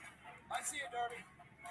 Well, this Friday night Rampage 10-9 Central on TNT. Samoa Joe, Jeff Hardy in a Rampage quarterfinal, as is Penta El Zero and Jay Lethal. Of those four men will move on to Collision live this Saturday night from Rocket Mortgage Fieldhouse in Cleveland, Ohio. Darby Allin, Roderick Strong, both men coming one step closer to Grand Slam in the AEW World Championship title match with MJF. Hanging on the Madison Stadium fans, thank you for joining us tonight on Dynamite. We will see you this Friday night. Collision on TNT.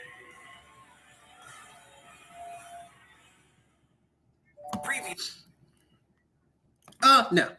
Sorry. Goodbye.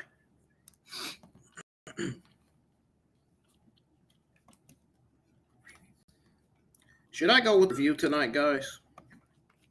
I don't know.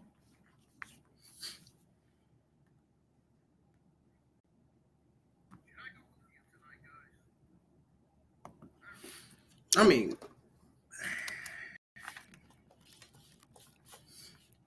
Dynamite was great from the beginning. But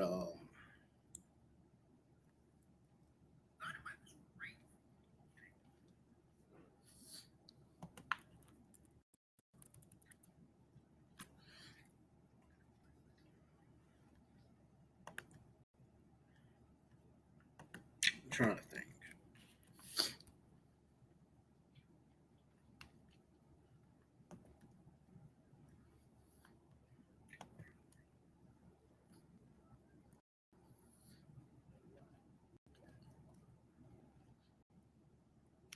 I think the only thing I liked here on this show was the segment between Samoa Joe and MJF, to be honest.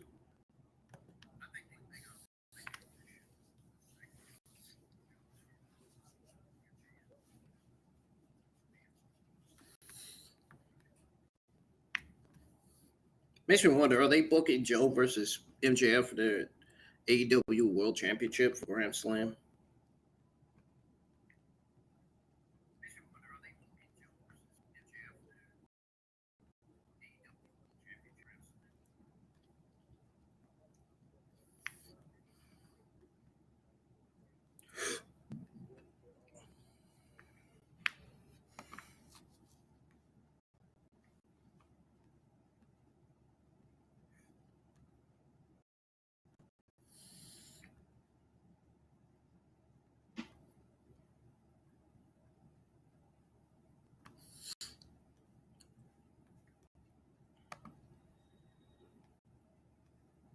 I honestly don't think John Moxley versus AR Fox should have kicked off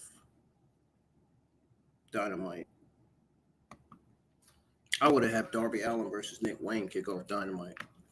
The way I look at this show.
I would have had Dynamite kick off with Darby Allin versus Nick Wayne. Honestly. That's just the way I look at it.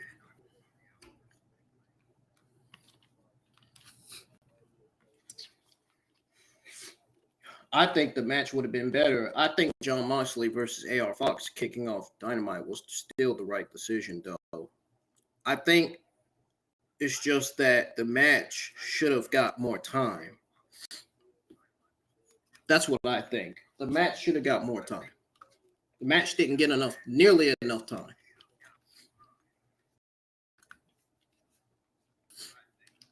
That's what I think.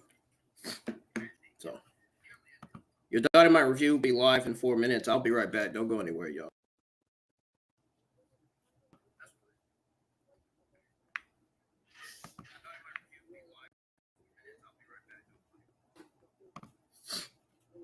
What the hell is that fucking noise?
Ladies and gentlemen, I'm back, and this is now your AEW Dynamite review for September the 6th, 2023, for episode 105, or 205, excuse me, 205.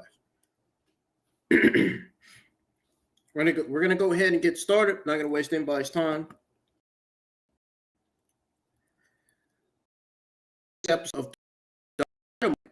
Well, I put into it way before I went on a 4-minute break. So from watching the entire episode, I come to realize that this show delivered phenomenally perfect. This was one of the best episodes of Dynamite that AEW's ever put together. I did not complain not one time about the show. You did not hear me complain. During the watch along, you did not hear me complain about the show, man.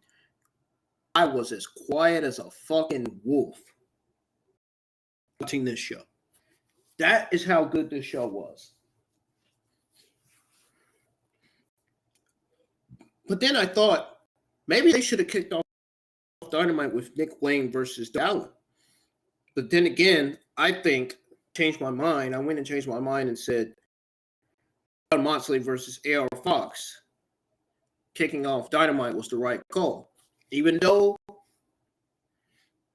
it was the right call, this match was rushed and it should have been given more time. And I also felt like the TBS Women's Championship match was rushed as well. Those are the only two matches that I felt like were rushed. All the other matches, the rest of the matches didn't feel like they were being rushed.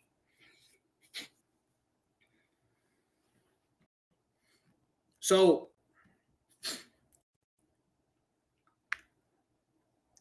Dynamite kicked off with Orange Cassidy. He made his entrance while Taz was put over. He was putting over the effect of.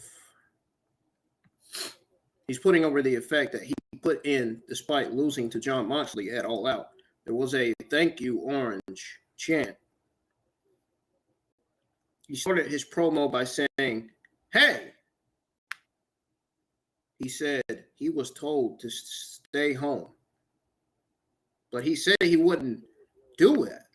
He said he wouldn't do that. And Cassidy said he'd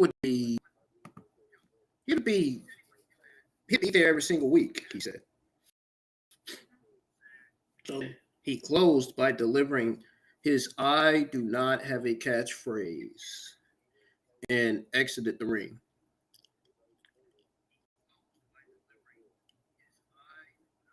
Wild Thing played, and then Jon Moxley made his entrance from the concourse with Claudio Castagnoli.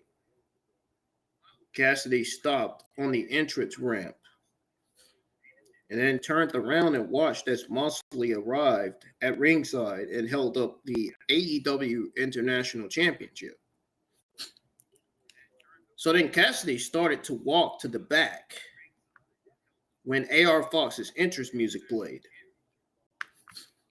Cassidy stopped on the stage, looked at Fox, who was accompanied onto the stage by Allin. And my audio on my cam seems to be working tonight.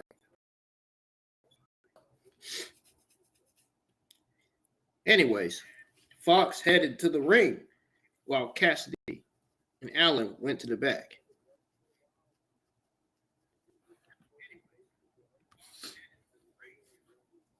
So the match that kicked off Dynamite was Jon Moxley with Claudio Castagnoli versus AR Fox for the AEW International Championship. As I said earlier, during the beginning of the review, this match was absolutely, no doubtably, 100% rushed. Okay. AR Fox should have been given more than a minute in that match. Come on. We all know how good AR Fox is. AR Fox is a future megastar, and I think he will be a future main panel on this show. Believe it or not. Because he's just that great. And he doesn't even need to be losing matches. He needs to be winning matches in AEW instead of losing. I don't understand why they got AR Fox losing to talents like Jon Moxley in the first place. You mean to tell me they handpicked AR Fox to be Jon Moxley's first opponent for the AEW International Championship?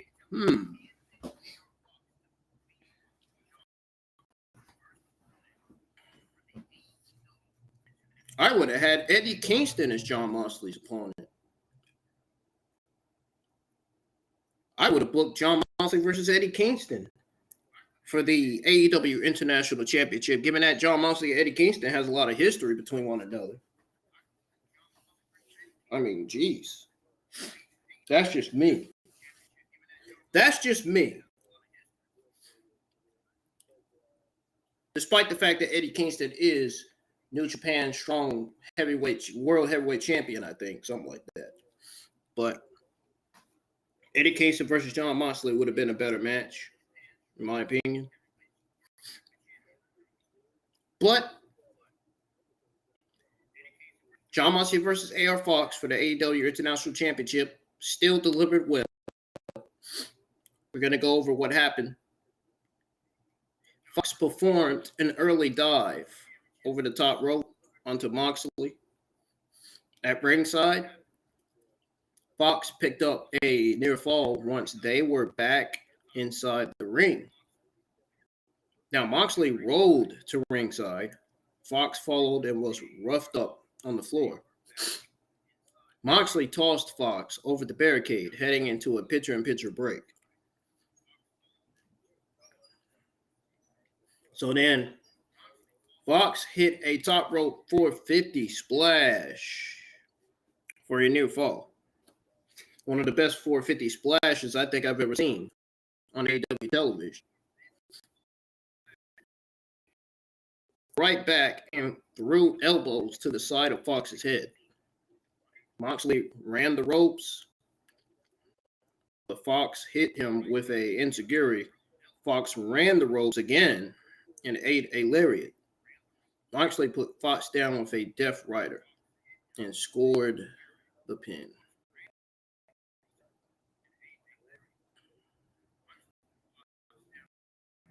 After the match, Moxley bumped fists with Claudio Casanova and then exited through the crowd. Darby Allin into the ring, checked on AR Fox, and raised his arm. Meanwhile, Nick Cage was shown on the big screen.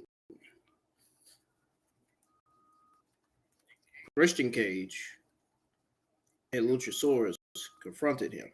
Cage said Wayne is a fine boy. He said he went back and watched footage of Nick's father and said he owed him an apology.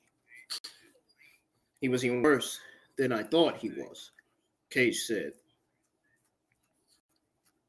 He added that if Wayne needed a mentor, he should consider it being a champion. Say hello to your mom for me, Cage says, before walking away.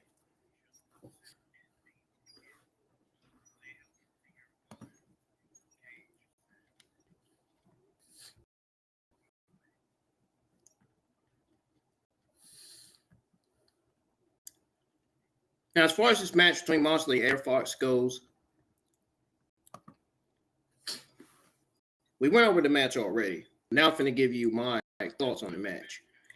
Honestly, I watched Eddie Kingston versus Moxley, then Moxley versus AR Fox. That's just me. But despite all that, the match was a showcase for Moxley, I believe. But one thing is becoming very apparent. The tough guy who rarely loses and almost never sells the efforts or should I say the effects of anything long enough for it to matter, has gotten a little old. There are also ways to preserve the badass persona without beating it into the ground, a position Moxley is dangerously close to. Change things up, show off a new side, because as it's now year 4 of the same old, and he could desperately use some fresh up that does not involve another champion.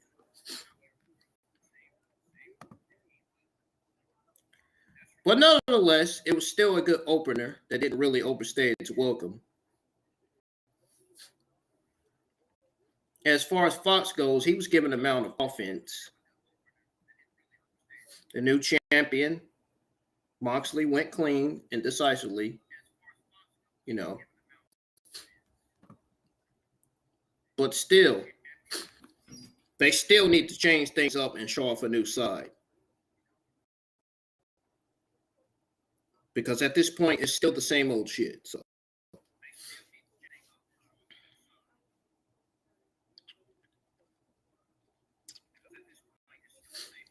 and I'm glad that I even said that he could use some freshening up that does not involve another champion. Because with that said, another match with Cassidy hardly be a bad thing, especially if the story is there to support it.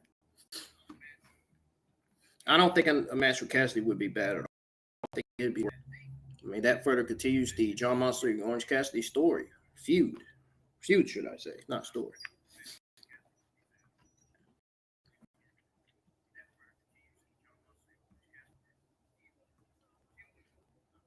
I wonder if they're going to turn Cassidy heel. That's the question I have on the back of my head. Are they going to turn Orange Cassidy heel? Is he better as a heel or is he better as a babyface? I haven't seen Orange. I have yet to see Orange Cassidy as a heel. I wonder what it's going to be like. Just saying.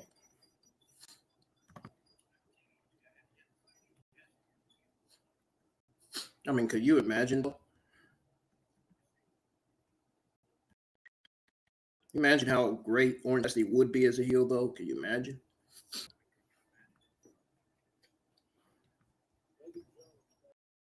Moving on. Chris Statlander made her entrance for her TBS match. Made her noted that Sakura pretty much accepted an open challenge. After some early back and forth action, both wrestlers threw seamlessly clotheslines and stayed down for a moment.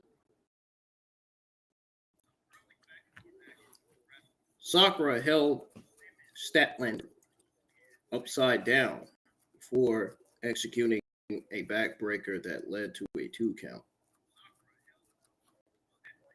Statlander got her in electric chair position, dropped her face first on the mat. Statlander followed up with a lariat and her Wednesday night delight finisher for the win.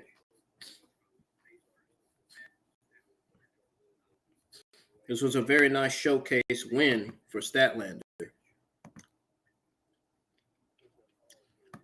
And it was very, very much like the first match of the night for Dynamite episode 205.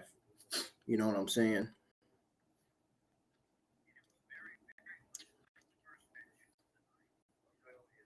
And don't get me wrong, there was some great deal of physicality and intensity in this match. But it was way too short and it was rushed as well. And it was also never really able to establish itself, you know. You got your moves, spikes, strung together with little in the way of a story or structure or two that ended abruptly before it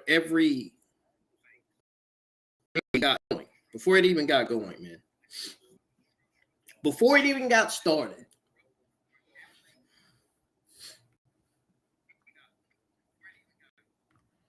One thing's for sure. Considering this is likely to be the only women's match on the show based on the stacked lineup, that has yet another indictment on the booker and his creative team for their use of the women's division. Honestly, let's just look at Statlander and Soho for an example. They had a damn good match at All Out in their efforts and those of the division as a whole. So we're pretty much met more of the same on Dynamite, basically.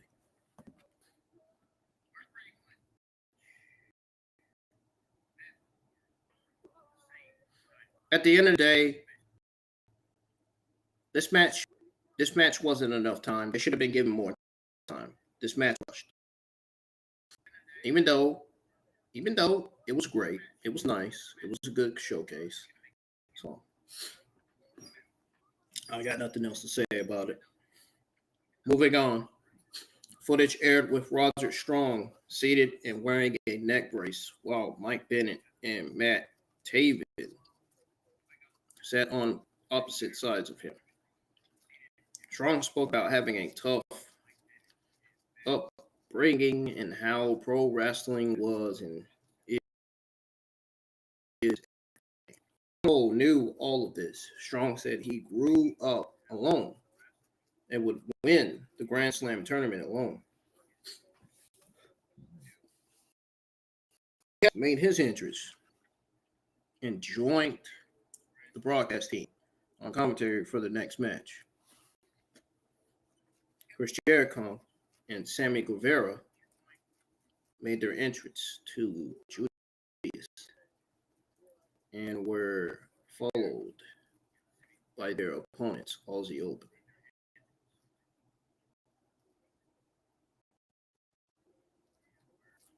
The Sex Gods, Chris Jericho and Sammy Guevara versus Aussie Open, Kyle Fletcher and Mark Davis.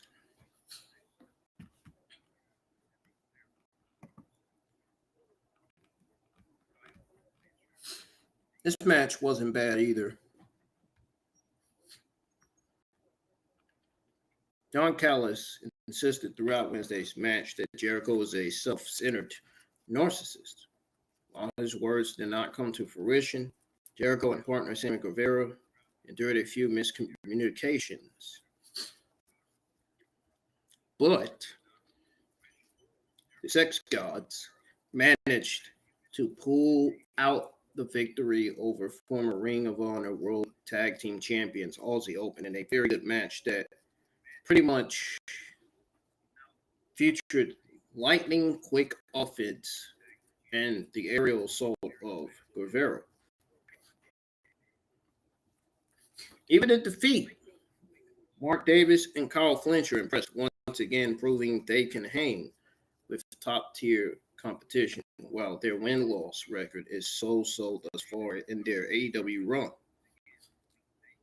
Tony Khan has done a solid job of positioning them with top stars and future Hall of Famers, suggesting he views the team as one of the best in the company.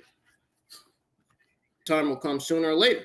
After the match, Guevara expressed frustration, leading to a pull-apart split between the victors. The reason why he was frustrated is because Jericho accidentally dived onto Sammy Guevara outside the ring.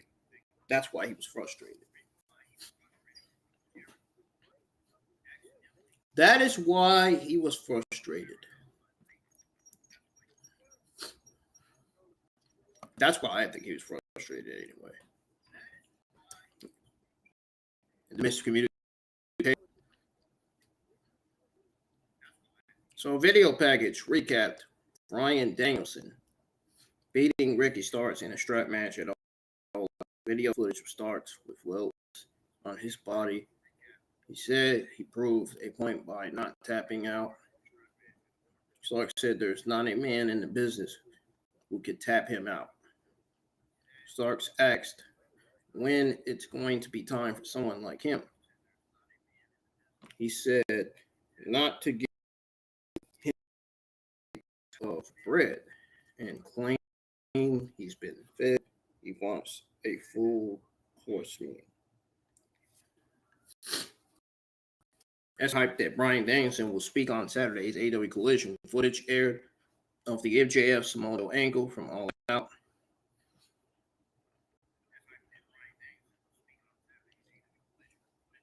Renee Young interviewed Don Callis and Konosuke on the backstage set. Callis noted that Takesha beat Kenny Omega twice in a week. He also pointed out a covered painting and said they would reveal Konosuke's next target next week. Ooh, interested to know who his next target is going to be.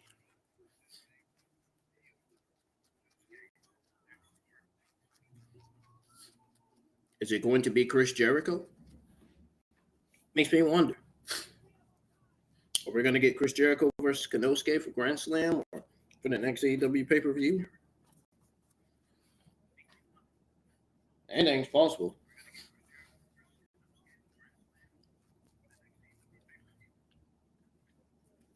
AEW World Champion, Ring of Honor Tag Team Champion Maxwell Jacob Freeman made his entrance wearing both belts.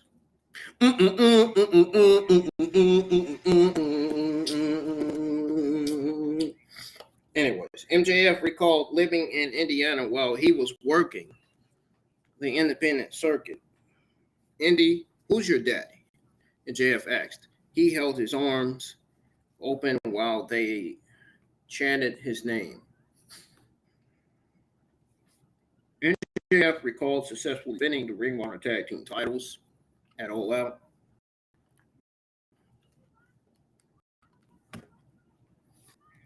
MJF said he returned backstage and that marked Tony Khan, he said, informed him that he had to defend his title on September 20th. MJF said he wasn't happy initially, but he realized that it's Grand Slam in New York. MJF said, regardless of who wins the tournament, nobody is on the level of the devil. MJF said there is one person who might need to be taught a lesson. Ring of Honor TV champion Samoa Joe made his entrance. Joe said he wanted a front row seat so that he could see what MJF was going to say. I don't understand why AEW still continues to have all this talent showcase the Ring of Honor championships on AEW television. The Ring of Honor championships should be on Ring of Honor TV. Don't you think? The only titles that should be on AEW are the AEW International Championship, the AEW Tag Team Championships, the AEW Trios Tag Team Championships, the AEW World Women's Championship, and the AEW TBS Women's Championship. Those are the only titles that be on the show, really. I'm just throwing it out there. I'm just throwing it out there, man. That's just me when I look at those titles.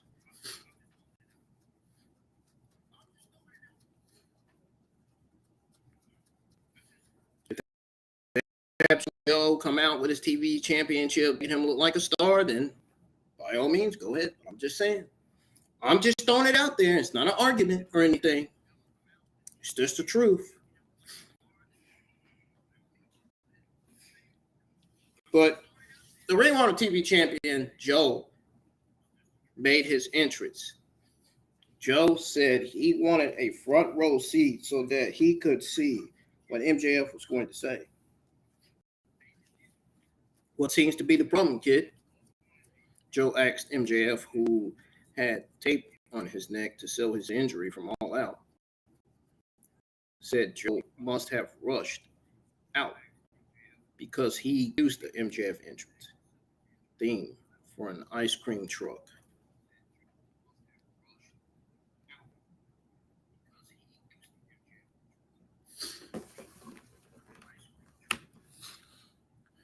Hold on, I gotta put in my freaking webcam back in again.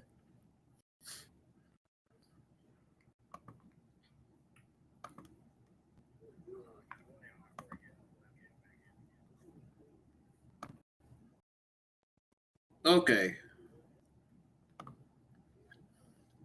It should work now.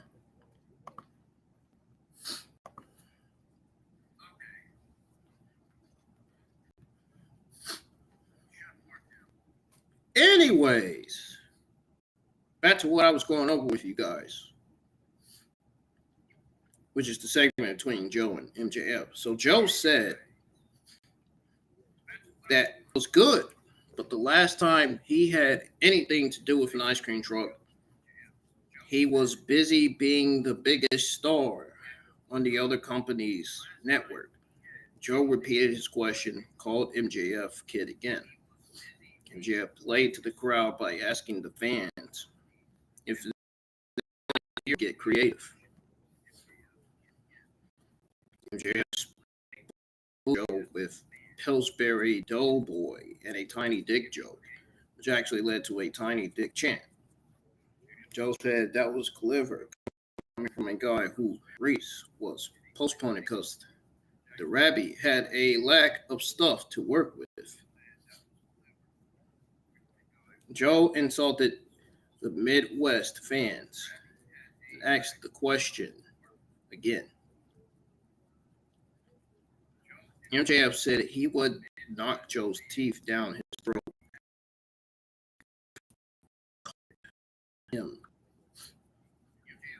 MJF said Joe wanted him to get worked up. A fuck you chant, fuck you Joe chant broke out. Joe told the fans they were sounding like their mothers. MJF recalled trying out for WWE in Brooklyn when he was 19 years old. MJF said he knocked it out of the park. MJF recalled William Regal pulling him aside and saying he would sign him, but he was too young. MJF recalled Ringo telling him to send him an email once a month, only to then blow him off. The crowd chanted, "He fucked up. He fucked up.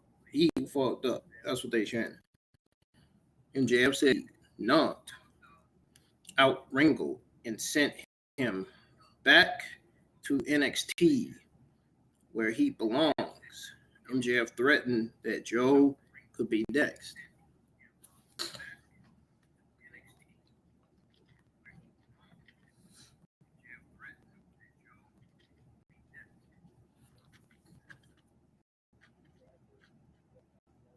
MJF recalled that he worked as a security guard and was in charge of walking a legend down to the ring.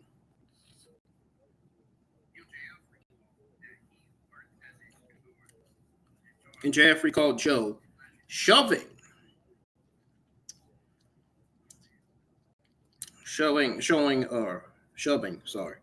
him into a brick wall and laughing at him.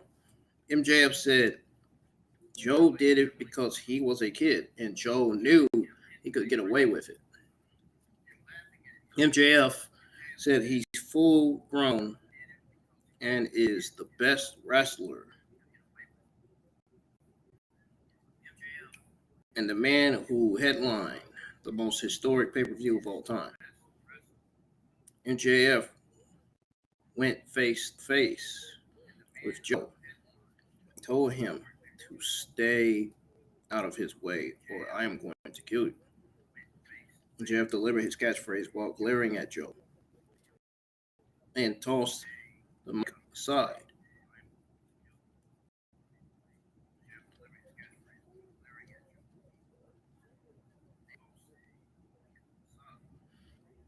MJF said, or an unimpressed Joe told him it was a point beautifully made. But there was one problem with it. Joe said he didn't think of MJF as a kid when he pushed him. Joe said his thought MJF was a little bitch. MJF slapped Joe.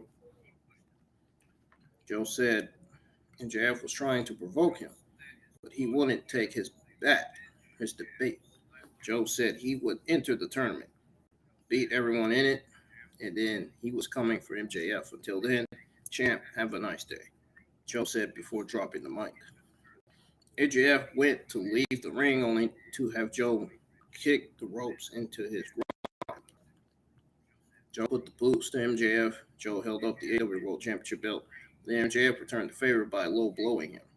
MJF charged Joe, who caught him and gave him a Uranagi slam.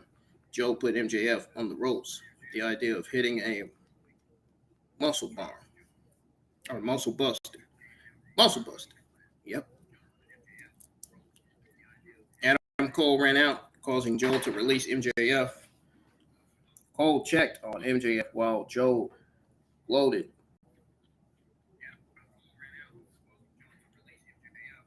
As he backed up the entrance ramp.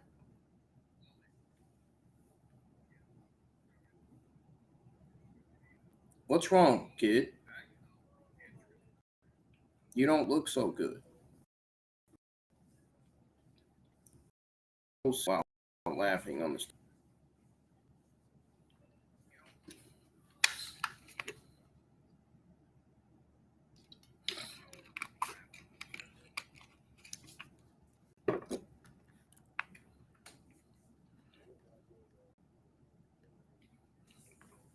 Trainers tended to MJF, who sold his neck while the broadcast team laid up his title defense in 2 weeks. MJF slowly rolled out of the ring while clutching his neck and was helped by the trainers. Joe taunted MJF again and headed to the back while MJF continued to sell his neck.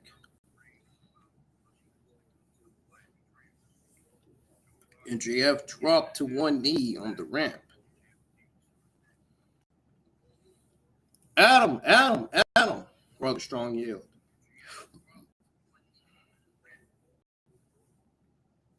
Strong, Mike Bennett, and Matt Taylor confronted Cole on the stage on the trainer, MJF to the back.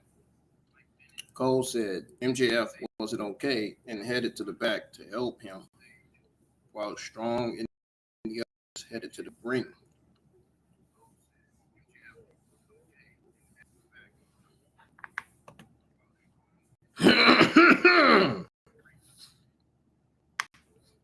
This was a great segment that intensified the issues between Joe and MJF. And later looking to prove that he is anything but a kid to the physically imposing heel. The added element of the injured neck, everything with Cole and Roderick Strong hanging over it like a dark cloud, makes this the single most interesting story in the company. Not to mention one of its best and most expansive ever. This was the best segment of the entire night. No question about it. Loved it, loved it, loved it. MJF killed it. Joe killed it. They did really great with the segment. Got to give Tony Khan and AEW credit for that.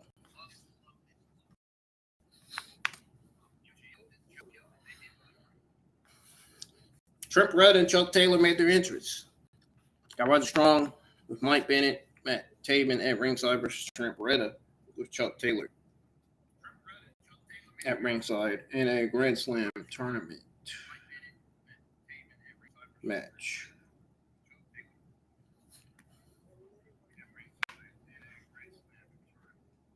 Now, here's what happened with this match. Escalibar said the winner of the match would face winner of the Dynamite main event. The Dynamite main event of Darby Allin versus Dick Wayne in a semi-final match that will be held on AEW Collision. Finals of the tournament will be held next week on Dynamite. Beretta performed LDT, Strong rode to ringside and sold neck pain while Bennett and Taven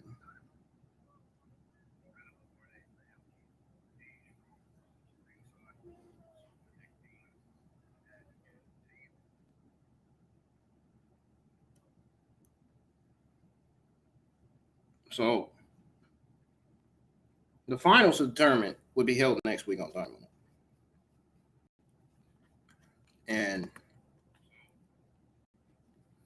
then with the Grand Slam Eliminator Tournament match, or with the Grand Slam Tournament match, Beretta performed a tornado DDT, Strong rolled to ringside and sold neck pain. And Taven checked on him. Beretta went to ringside.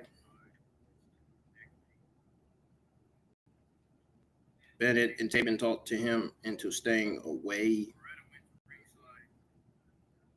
And then Strong stood up and shoved Beretta into the ring post and slammed him on the apron into a pitcher-in-pitcher break.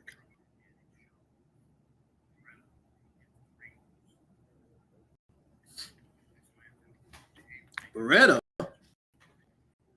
executed a half and half suplex and driver and went for the pin. But Strong put his foot on the bottom rope. Strong came back with a knee strike and his backbreaker finisher and scored the win.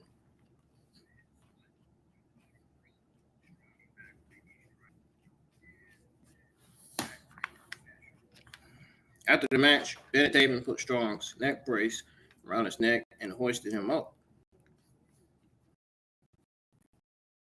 This was Sherman. As previously noted, Strong will face the winner of Allin versus Wayne. The other side of the bracket has Penta El Zero Miedo versus Jay Lethal and Samoa Joe versus Jeff Hardy in quarterfinal matches. That will be held on Friday's Rampage. Semifinals for both sides of the bracket will be held on Saturday's AEW Collision. Samoa Joe's winning the entire tournament. I mean, you might as well just go ahead and book JF. I'm just saying. I'm just throwing it out there. No way Hardy's winning it. There's no way Dick Wayne or Darby Allin or Lethal's winning that tournament. Nah, sorry. Joe's winning it, definitely. No question about it.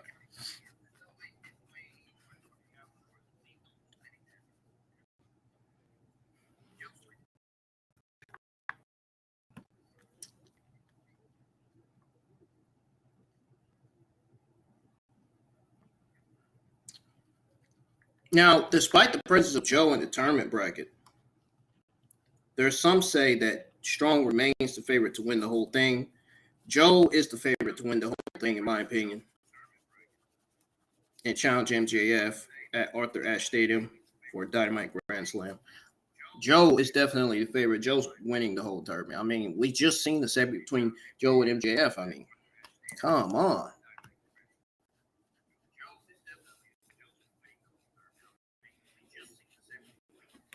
But then again, I can see why Walter Strong is the favorite, because he has a history with Adam Cole. He doesn't have a history with MJF. He has a history with Adam Cole. Joe has some history with Adam Cole and MJF. That's not why I see Joe winning, though. That's not the only reason why I see him winning.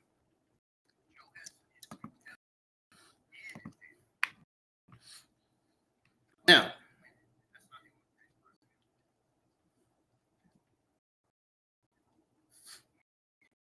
Renee interviewed Toni Storm and asked her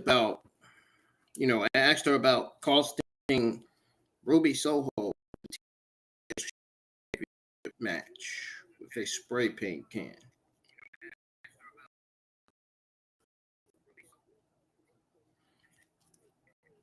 Storm played dumb and said they should look for it.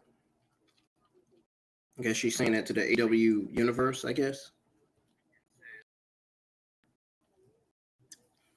Renee said there would be a four-way match next week, with the winner earning a shot at Saraya for the AEW Women's Championship. She said that if Renee is good, she would give her a sneak peek into her life. Storm closed by saying chin up. tits up, or tits out. Chin up, tits out. That's funny. Chin up, tits out. And watch for the shoes. Storm exited and then took a shoe at Ray.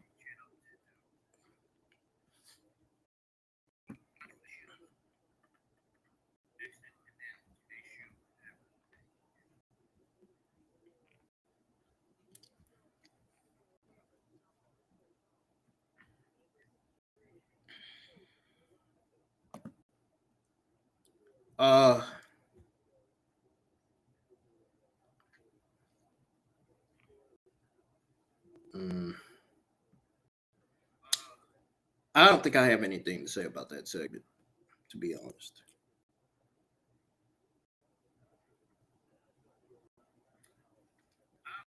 So we're just going to move on. They need to give Toni Storm a better gimmick, because that gimmick right there, that gimmick ain't getting it for her. She needs another gimmick. Sorry. Hangman Page made his entrance. Tony Schiavone interviewed Hangman Page in the middle of the ring and recalled that he won the Battle Royal at All Out. Page said he gave the $50,000 prize to the Chicago Education Fund. Page said it's near and dear to him because he was a high school teacher. He thanked teachers and said they are underfunded, underpaid, and underappreciated.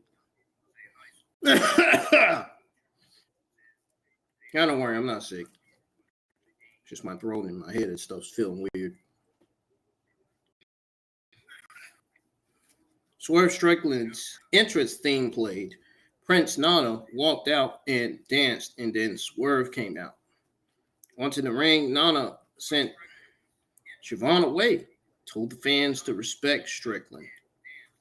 Swerve said he needed a couple of weeks to reflect and said the first thing he thought of was Hangman. Swerve asked if Hangman was AEW's mascot now that he's giving money to charity. Swerve said he was giving money to Chicago kids who wouldn't amount to anything.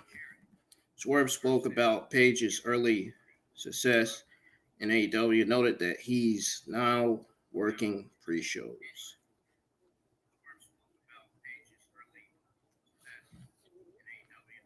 Swerve said Page lost his confidence in his spot. He said Page got a new contract and has been eating well. It's showing. Swerve said while pointing at Page's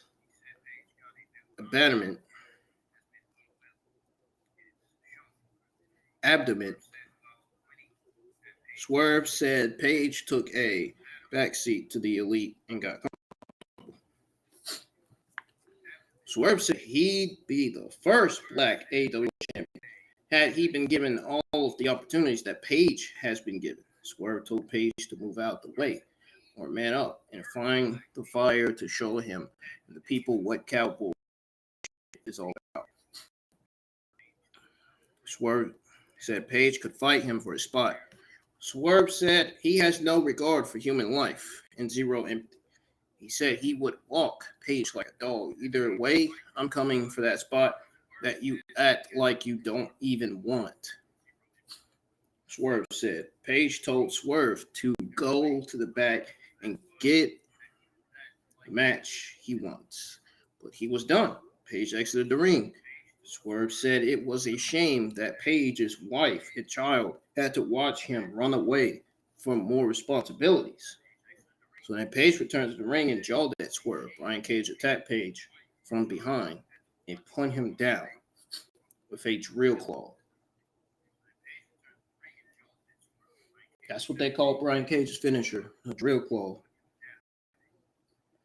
Swerve squatted over Page, looked at him leaving the ring with Cage and Nana.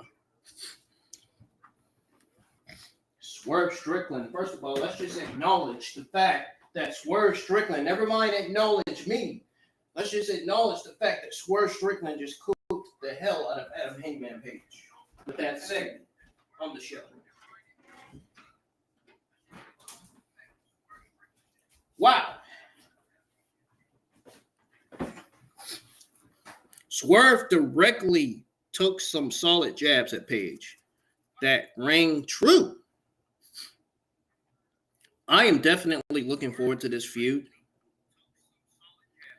And Cage is clearly just a setup guy, folks. All right? Period, point blank. This was as great of a performance from Swerve Strickland as we have seen on the mic, to the point while Page's response in the coming weeks should make for intriguing television. Also, he recognized the enormity of the moment and did not leave anything to change. This was good stuff. This was also the best thing of the entire show to this point. And that is quite the statement, given some of the quality segments that preceded it. You know? If you know, now you know. As Lee Bar listed the following matches for Page. Bucks versus and Angelo Parker, Samoa Joe versus Jeff Hardy, Penta El Zero Miedo versus Jay Lethal in Grand Slam tournament matches. A brief video aired with comments from the tournament entrances. I'm not going live for Rampage. I don't go live for Rampage anymore. You guys know exactly why. So I'm not even going to explain. A brief video aired with comments from the tournament entrances as Kalibar listed the following matches for Saturday's AEW Collision. Now, I am going live for Collision, for your Collision watch-along review. The semifinals of the Grand Slam tournament, Bryan Danielson speaks, Bullet Club Gold in action. Saraya and Ruby Soho will speak as well as the Acclaim and Billy Gunn.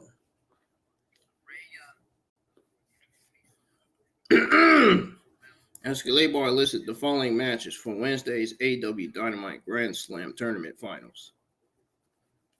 Britt Baker versus Oroshida versus Nyla Rose versus Toni Storm in the Fatal 4-Way for a shot at the AEW Women's Championship Grand Slam. Same Fatal 4-Way we've seen, except Saraya is not in the match because she's the AEW World Women's Championship. She's the AEW World Women's Champion, and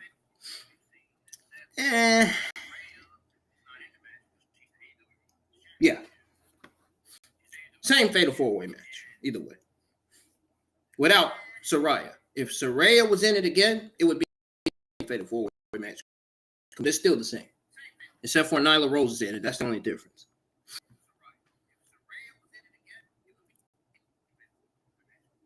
Tony Khan made that match official. And they also made this match official as well. Adam Hangman Page versus Brian Cage. And Don Callis will also unveil his next masterpiece. Sounds to me like this may be yet another interesting episode of Dynamite that we may have to look forward to next Wednesday night. We'll see. I don't know. We'll see and find out. Entrances from the main event took place. As Claymore said, it would be the first time Darby Allin and Nick Wayne had met in a match. This was the main event of the evening for Dynamite episode 205. 205, in other words.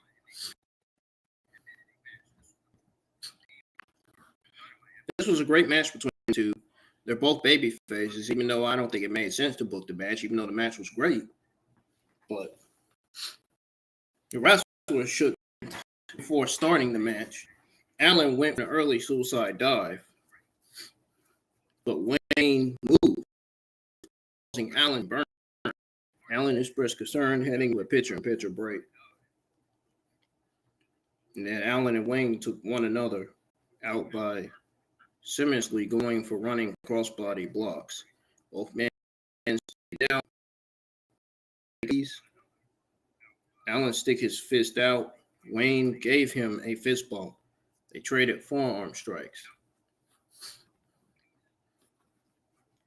Allin grabbed the microphone and told Wayne to hit him like he wants to win. Wayne hit him with a forearm shot. Allin put his hands behind his back. Wayne wound up, then super kicked Allin out of nowhere, covered him for a 2 count. The broadcast team said it was a smart move by Wayne. Christian Cage's entrance theme played, and he walked onto the stage with Luchasaurus heading into the final pitch break. Roderick Strong and his crew were shown watching on a backstage monitor. Cage sat on the commentary. Excalibur announced that Tony Khan had told him that they would stick with the match as long as they needed to. Wayne performed a top rope splash on the floor. Well, actually, he landed on his feet and then spiraled out on Allin. So he picked up a 2 count once he was back inside the ring. Allin came back, had Wayne down. Allin went to the ropes for his finisher, but he thought twice about it and decided to cover Wayne for a 2 count instead. Wayne caught Allin in the last supper for a 2 count. Wayne went for Wayne's World, but Allin stuffed it. Had a couple of near falls. Siobhan announced that they were in overtime.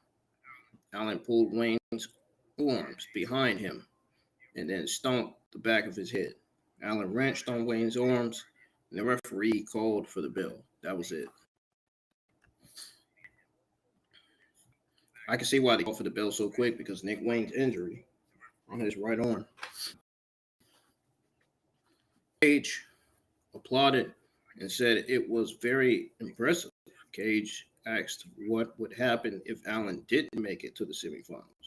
Cage said anything could happen between now and Saturday. The updated graphic listed Allin versus Strong as a semifinal match for AEW Collision. Excalibur hyped Rampage and Collision. Cage posed on the stage with the TNT title belt. Allin checked on Wayne to close the show.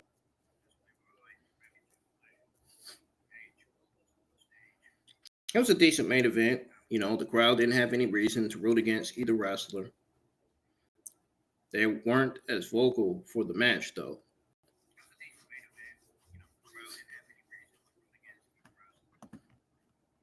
I don't think Allin versus Reign. I don't think Allin versus Nick Wayne serves a storyline purpose.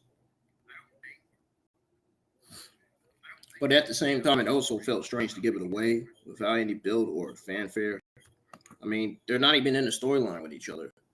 They're both baby faces. If Darby Allin, now if they're, it'd be different if they turn Darby Allin heel. We get heel Darby Allin versus babyface Nick Wayne. I mean, that'd be different. But I just don't think they're going to be feuding with each other. I don't think they're booking them in a feud against each other anytime soon. I just don't think it's going to happen.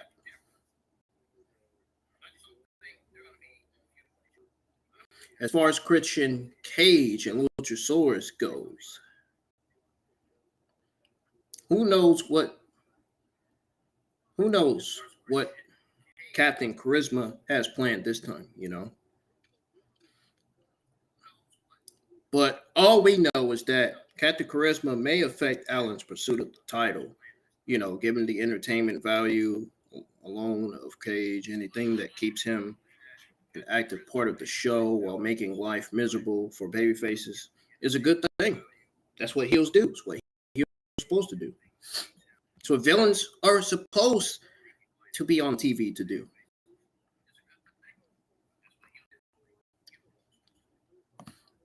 Now, overall, this was a very good episode of Dynamite. Very, very good. Very good. The strongest episode of Dynamite in weeks. This is one of the best episodes. This is one of the best Dynamite episodes of 2023. Even on the heels of All Out, the company still introduced new rivalries, still kicked off a high-stakes tournament, and even still highlighted the world champion in a feud with recognizable and influential veteran competitors. The stuff with Joe and MJF was the best of the entire night, but it was also quickly eclipsed by what Strickland and Page accompanied, or should I say, accomplished with their in-ring promo. This was a heavier promo show than normal, and those segments actually, believe it or not, they actually resulted in the escalation of known and effective programs of the introduction of new ones, making them integral parts of the overall success of the broadcast, pretty much.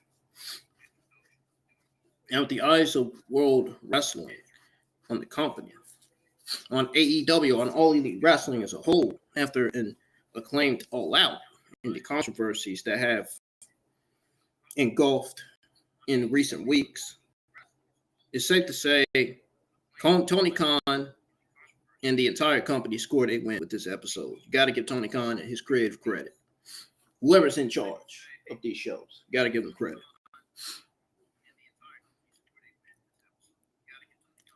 Now, here's the simple answer. How it follows it up will ultimately determine the immediate future of the promotion. So,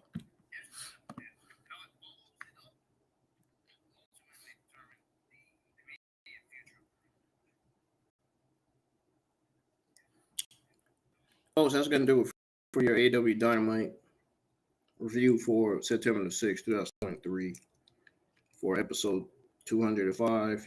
If you enjoyed it, you know what to do. You could share it to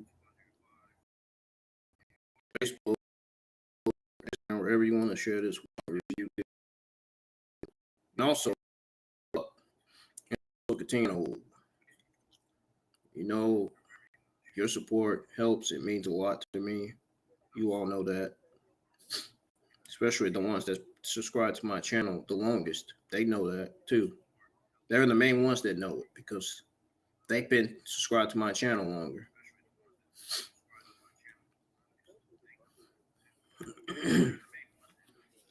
But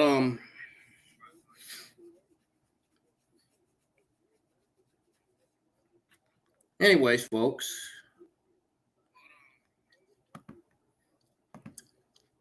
it's been good, you guys.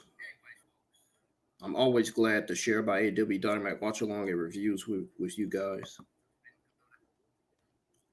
I'm always glad to give you guys the watch along and review that you guys want to hear and see. Content that you'll invest your time in watching. You know what I mean? I did have a little allergies earlier here and there, but I'm okay. It's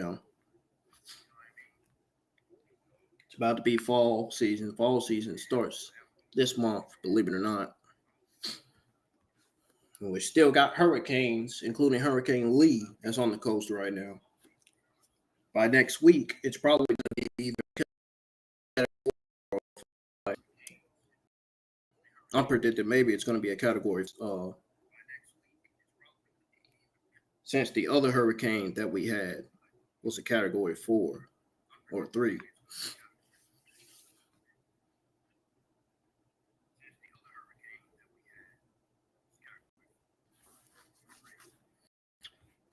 But be checking the weather. If you have the accurate weather channel, if you have the weather channel or Channel 9 News, be checking the weather because I am. I'm always checking the weather now.